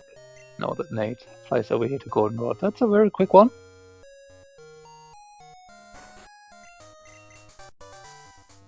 Forest region. There's Clear Bell on Erika. Now that opens up 10 Tower.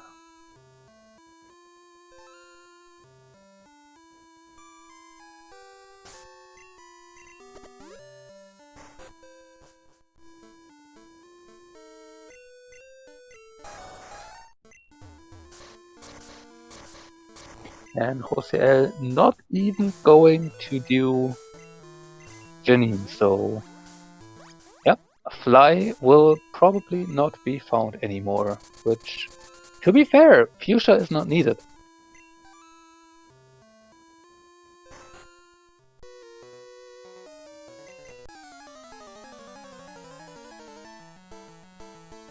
So it is not an inherently problem for JoseL, but it's not really that fast though.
Shot one for Nate. Nothing so far. Let's see if Chuck's wife has something. Nope. Yep, and Nate's immediately going to do Claire. So, yeah, strength so far simply has not been required. There's 5 more items that can change that. But on the other hand, JoseL has about 13 checks to prove that wrong.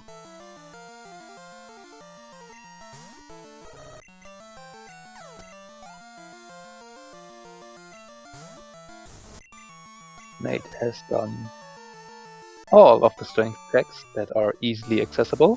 Claire are not there, and Drangston are his last options for that to be relevant.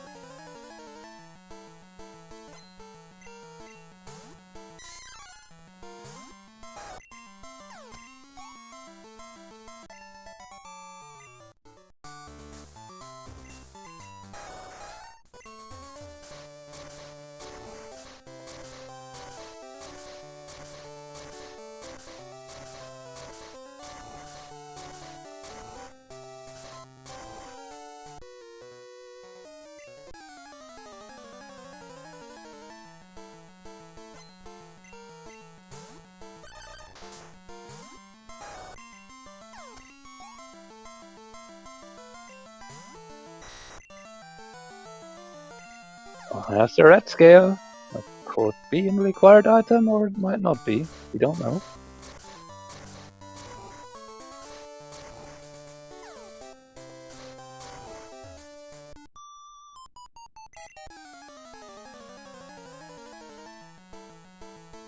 There's the secret potion. That could be a required item, or might not be. We don't know.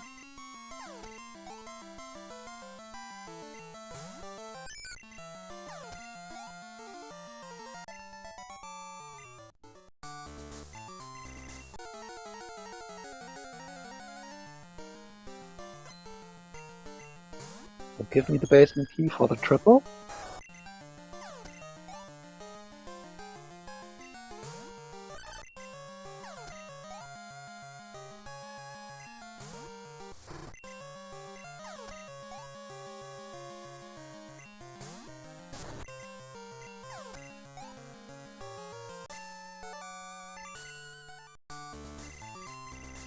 That is clear done for Nate.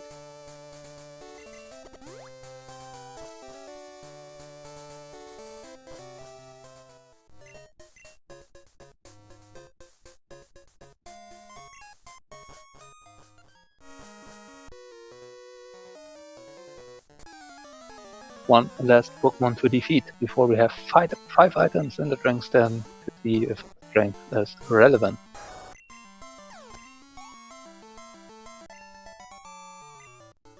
There's a Dictium at the end of Centaur.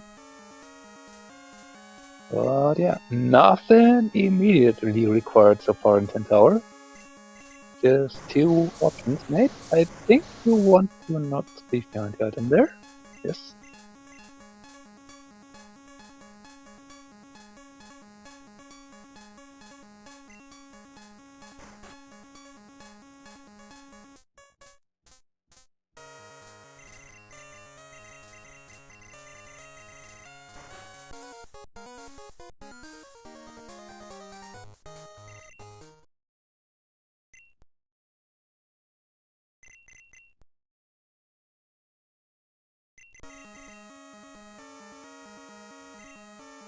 Down to 2 items on Nate's side. Down to 1 last item in the den. And JoseL on the way to the Ho-Oh chamber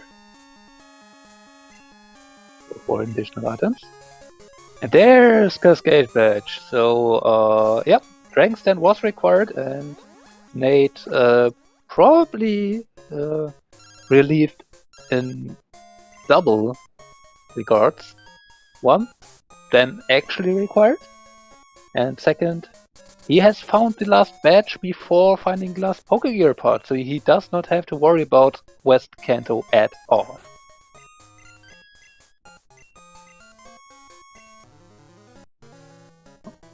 Decides to unlearn Surf from the Rapidash.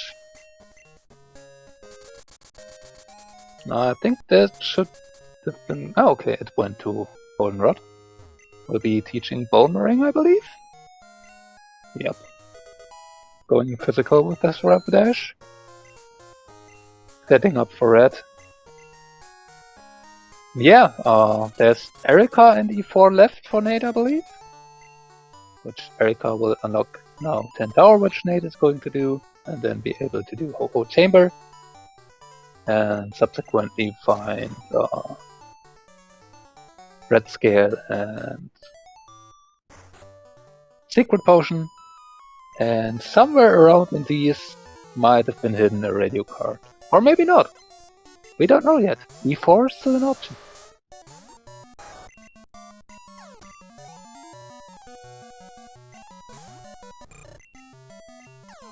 Nope, not anymore. That's the radio card here in the Ho-Oh chamber. So yeah, there was nothing required in Tin Tower, but you had to get in there. And there's the basement key to finish all of this out. So yeah, the unfortunate part for JoseL is whatever he does with his findings in the Ho-Oh chamber, it won't help at all, because you are required to do Misty, get the Flame Badge, to be able to do Claire to get the Escape Badge. So basement key, absolutely useless. Secret Potion and Red Scale, complete bait. And yeah, if you are tempted to do West Kanto, because you now have all 3 parts of Radio Card, you won't find anything there. We know already all of the locations, and BadNewsNate is in an amazing position to take the win in this race.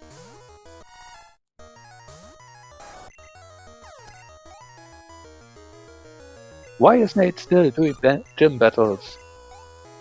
Is a question in the chat. Nate is still missing the radio card, so has no ability to access West Kanto where he needs to be to talk to Professor Oak in Pallet Town. So for that, you need to wake up the Snorlax, otherwise you won't get the ability to. And that radio card, as we have seen, is in the Ho-Oh chamber. You can only access that if you have encountered the Ho-Oh at the top of the tower. But for that, you need the Clear Bell, which Nate just got off of Erika. So it's a huge fetch quest that Nate has to do, and apparently has still not done the boat. So we'll do that right now. But yeah, so from Nate's perspective, he had to still find that radio card and only had the boat, Erika, and E4 as options open that he could do. So that makes very much sense that he actually does the Erika first, since it's for 2 items probably the fast check to do. Boat for 1 check is kinda slow. And yeah, nobody wants to do E4, except for maybe Nate, but apparently he doesn't feel it in this season. Rightfully so.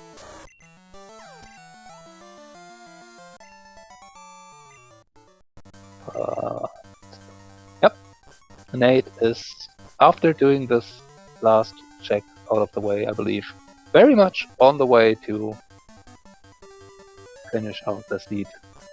We'll need to go through Tin Tower first. But yeah, after that can check out the Ho-Oh chamber. Now, Nate could still be distracted by Red Scale and Secret Potion. The Red Scale is a comparatively quick one-off check, we might actually see that. And the Secret Potions for 2, or Secret Potion for 2 checks to be able to fight Jasmine is a bit out of the way round trip. You might just decide to do Ho-Oh chamber first after all, since it's 4 items. For JoseL, who has now access to the basement key, where I believe 7 items are, so that's surprising that he does that. Still has West Kanto access, where there's a lot of checks that will not net anything anymore, but there's no way for JoseL to know that, and JoseL never bothered to fight Janine, so never has found Fly. Therefore, has to bike all over the place.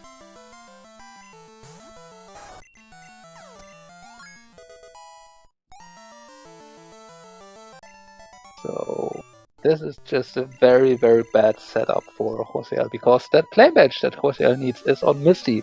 For Misty, you need to do Route 25. Route 25 requires you to fight through 7 trainers that otherwise are not required.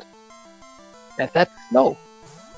So it does not seem like JoseL is willing to do that, and instead is hoping that he is able to locate those last 2 badges without having to do that. Which he could. Unfortunately, though, the way that this is set up is very, very unfriendly for someone who has not found Fly. It was indeed an auxiliary for this Lagoon. One of the more distinct cries to identify.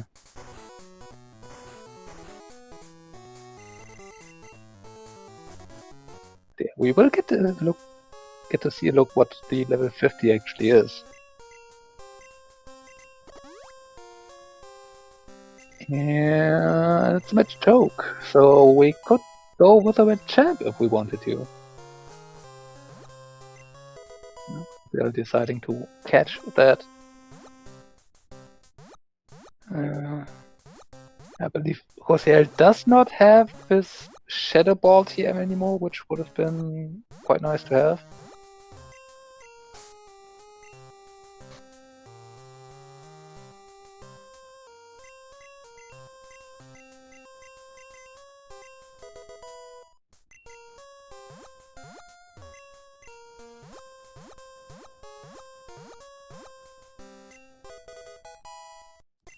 There's the red scale.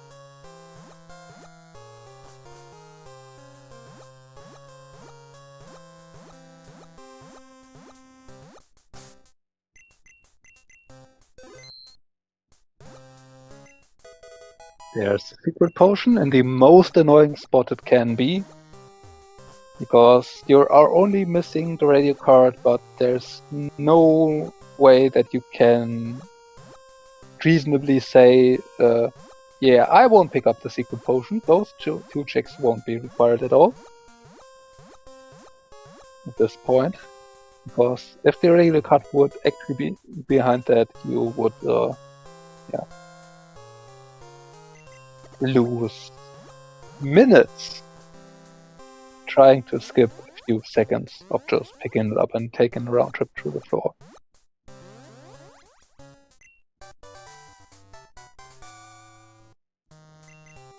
It's just not advisable to do. But if you are right, it saves you about 15 to 20 seconds, I would guess. Maybe a bit less.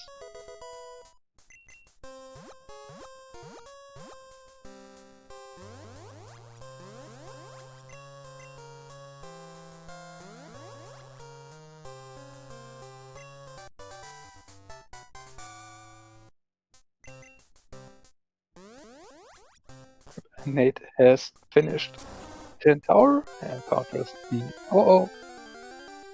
which was a pilot's mine today. Is now able to access the items in the Ho-Oh chamber, where Nate is heading immediately. So we'll be finding the ready card very, very soon.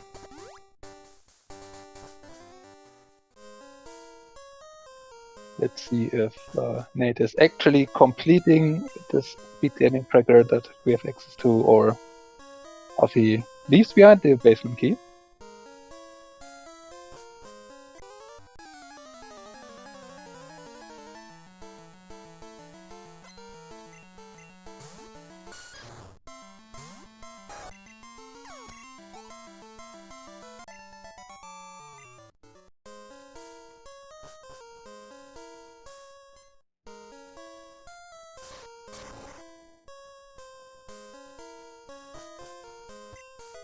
And there's the radio card for Nate, and yep, not interested in picking up any more stuff. That is go mode. Yep, the basement key will be forever left behind, as it is not needed.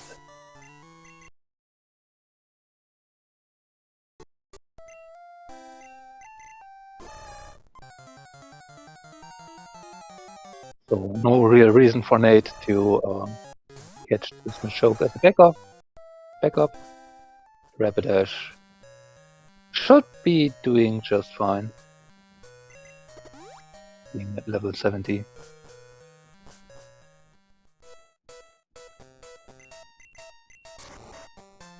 I believe Nate has one more candy he can. The Rapidash.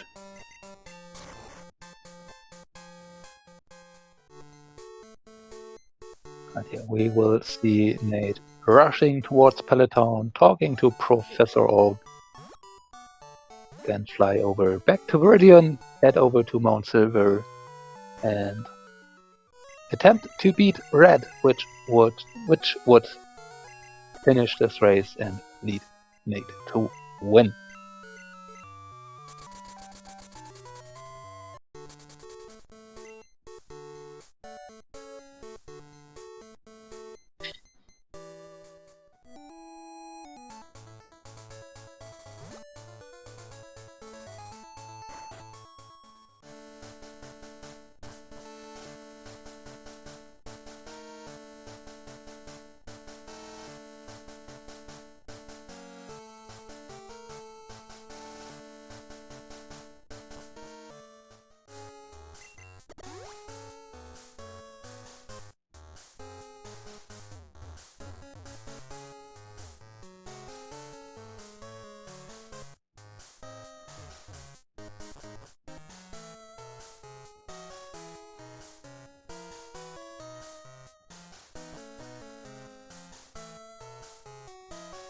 Nate has it made to red.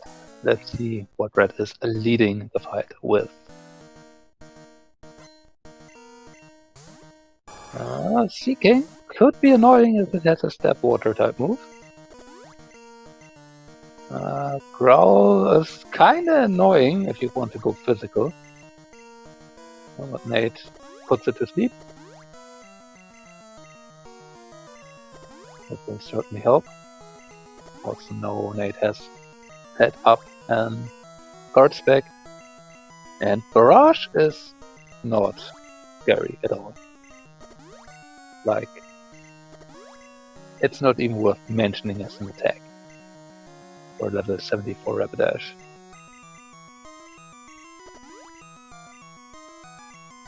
And seems to be the only attacking type move that Seeking has. That's somewhat surprising.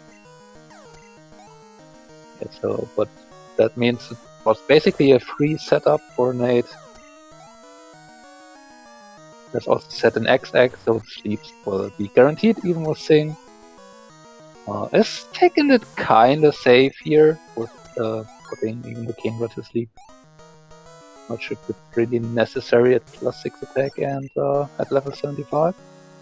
And apparently Nate was just being careful against Kingdra.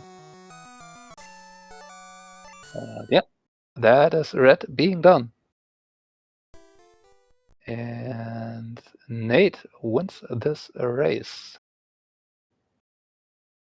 With an official race time of 2 hours, 20 minutes and 17 seconds. GG.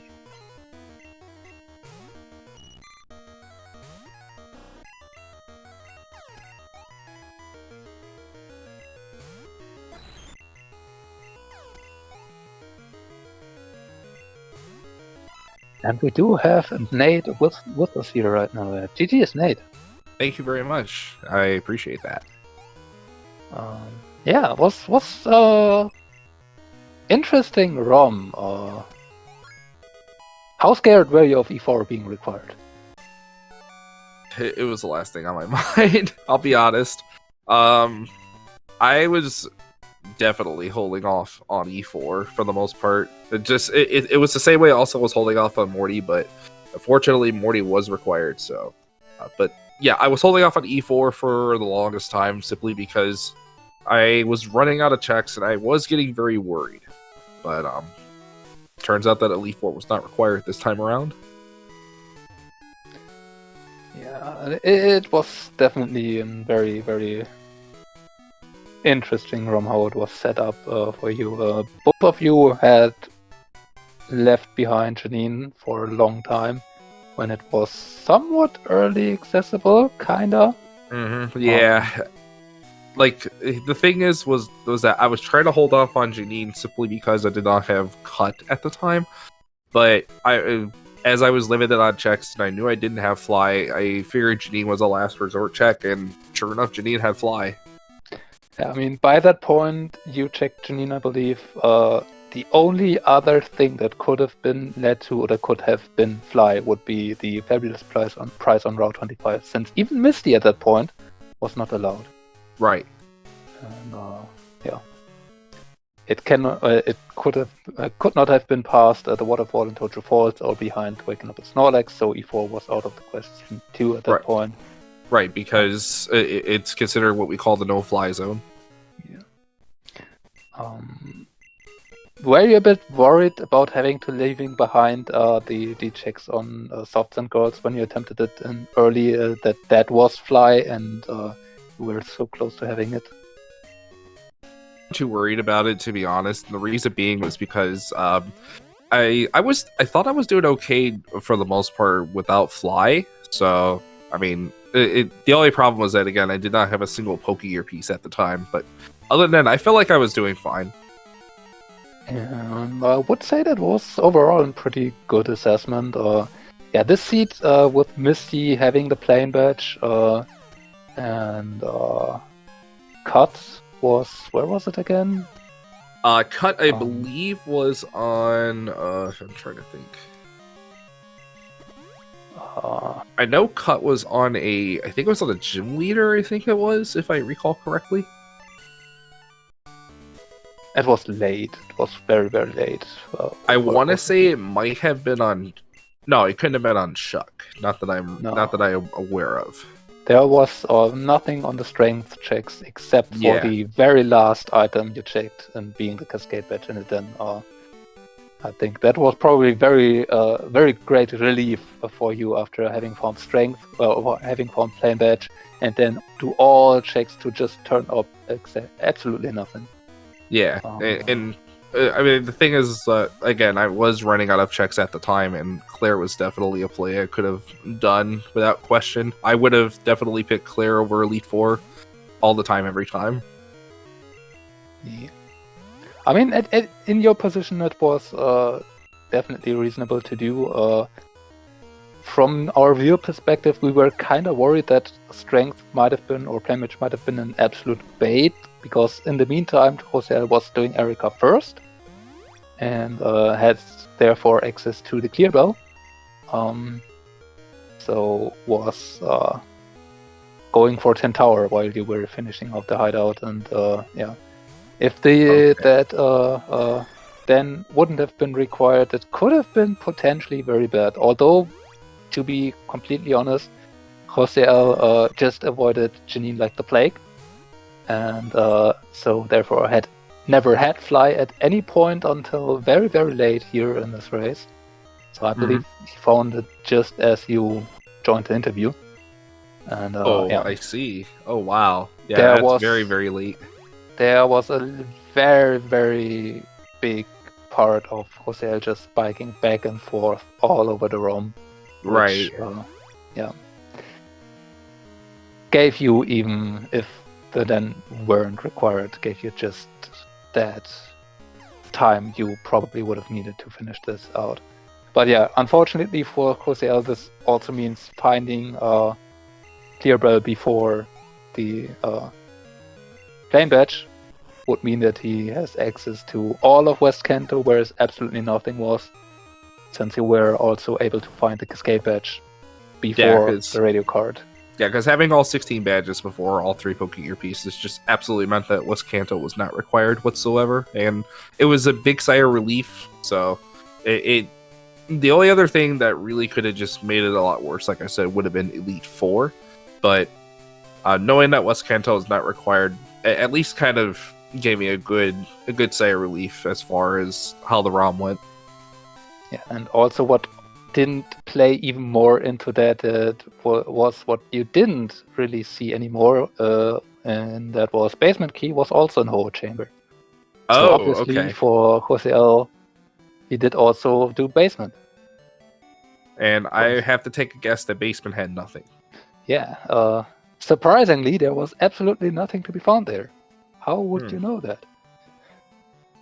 I don't know. Well, yeah. I mean, obviously Cascade was the first item that I found in Ho-Oh Chamber, and I just decided to just grab the badge and just go, obviously. Oh, you mean radio card, but yeah. Oh, radio card, excuse me. I'm sorry. Radio card, thank you. Yeah. Just a quick mention, JoseL has forfeited at this point from the race, so GG's there. Yeah, it was an unfortunate going. JoseL found an Dugong early on, which had Dig, and was running that, but didn't went too great. You getting that headbutt and subsequently getting that ante of the headbutt gave you definitely a head start early on, because you were just way more easily able to breeze through the beginning part, especially with that Shadow Ball TM added to the Aeroblast. Although you had your struggle on something early on. The Soft Sand Girls. Oh, yeah, there. That Aeroblast missing at some point, which you then didn't want to spend your Max Revive on, and instead retry it first, only to be stopped by that Meganium Yeah, I'm gonna be honest with you. I did not realize I had a max revive until I double checked my inventory, and I was bad. I'm not gonna lie about that. Yeah, I was a little bit mad about that because I did not check my inventory fully, and I when I realized I'm like, oh, but I just decided to pass on the soft sand girls and I wanted to do other checks, so Yeah. I figured I would come back to it later. But I was not punished too hard. I will be honest. No, it And was. another play also I wanted to mention was with the Lugia in Whirl Islands. So I knew where a Silverwing was right away, so I just decided to go back and pick up Silverwing once I had access to Whirl Islands, and I knew when it was in Logic, it was a play that I absolutely wanted to do, and I wanted to commit to a main switch. And fortunately, Rapidash was the Lugia, and that's what propelled me to the end game. Yeah, I also kind of wanted to talk about that because I have to be honest, I noticed that the Silverwing was found at some point. I didn't really pay attention that you both reset it away again. So when I saw you biking back from Olivine and then towards Azalea, I was very confused what you were actually doing. But yeah, it was certainly quite a time investment for something that could have been potentially not really that great to run, and it's certainly you had a different option open to you because that Jolteon having Spore, while yes, it was at that point only level 31, so the upgrade to level 60 would have been definitely very helpful, but the Jolteon wasn't unrunnable. Right, the Jolteon was pretty good, but it did have its problems with the moveset. The other thing I also like, the good thing about that level 60 was that we had a Sing TM, which everybody saw that I equipped to the Rapidash at the very end, because, I mean, even though it's not Spore where it's 100% accurate, just one X accuracy without the punish of getting hit with like an accuracy drop or whatever, because it doesn't matter in Gen 2 about X accuracy, or an accuracy drop, I should say. So I knew Rapidash was very fast, so seeing that actually would have benefited in that fight as well. So that's the reason why I, again, opted to just stick with the level 60 and just commit to it. Yeah, it was certainly something that is not obvious to do, and it's not certainly, or it's not necessarily the correct thing to do, because that was quite a time investment you did for that. And yes, you had checks on your way with the Zephyr Badge check and the Flash Chamber, Right. but those didn't net anything. And yeah, without Fly, it was just a lot of biking. So I want to say, what was it, 3-4 minutes it took to get the Silvering and get back there. It's not certain that you can make back the time against that Jolteon you already had, I'd say. But overall, I'd say it's still the Rapidash, which it ended up being, did absolutely fine and probably made it worth. And yeah, in this seed, you had the time to spend for other reasons. So in the end, it didn't. It wasn't to your detriment to do that. Right. So that Flamethrower TM and the Cylinder mod certainly helped that, I guess. Yeah, absolutely. But yeah, I mean, you had also Psychic and Bone Meringue on the move tutor available, so regardless of what the 60 would have been, if it was remotely runnable, you would have at least one reasonable coverage move available. So I guess, yeah, that was also another factor which would have made it more worth. But yeah, and the thing is with that also is that I wanted to teach Boomerang to the Rapidash simply because I was walled by Ghost type. If Ghost did show up on red, then Boomerang would have been my coverage right there. Yep. Which we kind of saw, unfortunately, on the other side in a way on JoseL's side with Blissey's. Because for some reason JoseL did teach Shadow Ball to it as the only physical move. And yeah, if you encounter Blissey, Shadow Ball doesn't exactly help you much. Yeah, that's very unfortunate. So that was the other side of that equation. Yeah, definitely. But GG's to Jose. What a great race it was. Yeah, I mean, the Dugong pulled through in the end. Jose also tried to run the Jolteon for a bit, thought also Shadow Ball to that, which I'm not sure was really necessary at that point, given that it had Crunch, Surf, and Dragon Breath already, and I don't think coverage adds coverage really to that. Yeah, Shadow Ball doesn't add much to that, unfortunately. Yeah, so it was kind of questionable from my perspective, but yeah, then the Jolteon struggled for other reasons, got fainted, and the Jose switched back to the Dugong that he was running initially, and yeah, ran it pretty much all the way up to the end.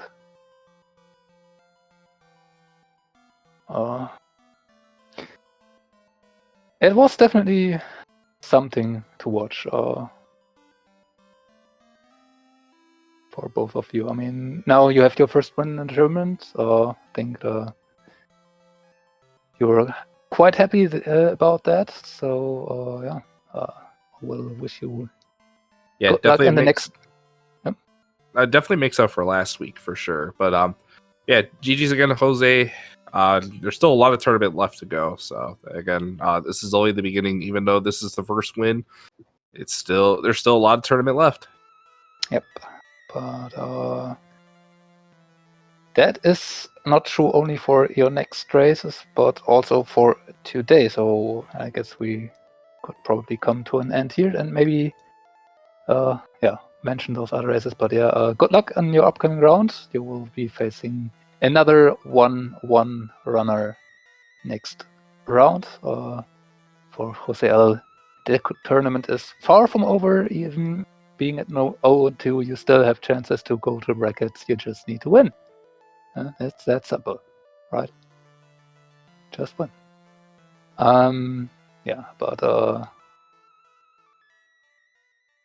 in regards of winning, that will be tried by various other people throughout the day. Most notably, being on for now about 40 minutes on SpeedGaming 4 should be Jackstronomy versus Prior 57, commentated by Garfield the Lightning.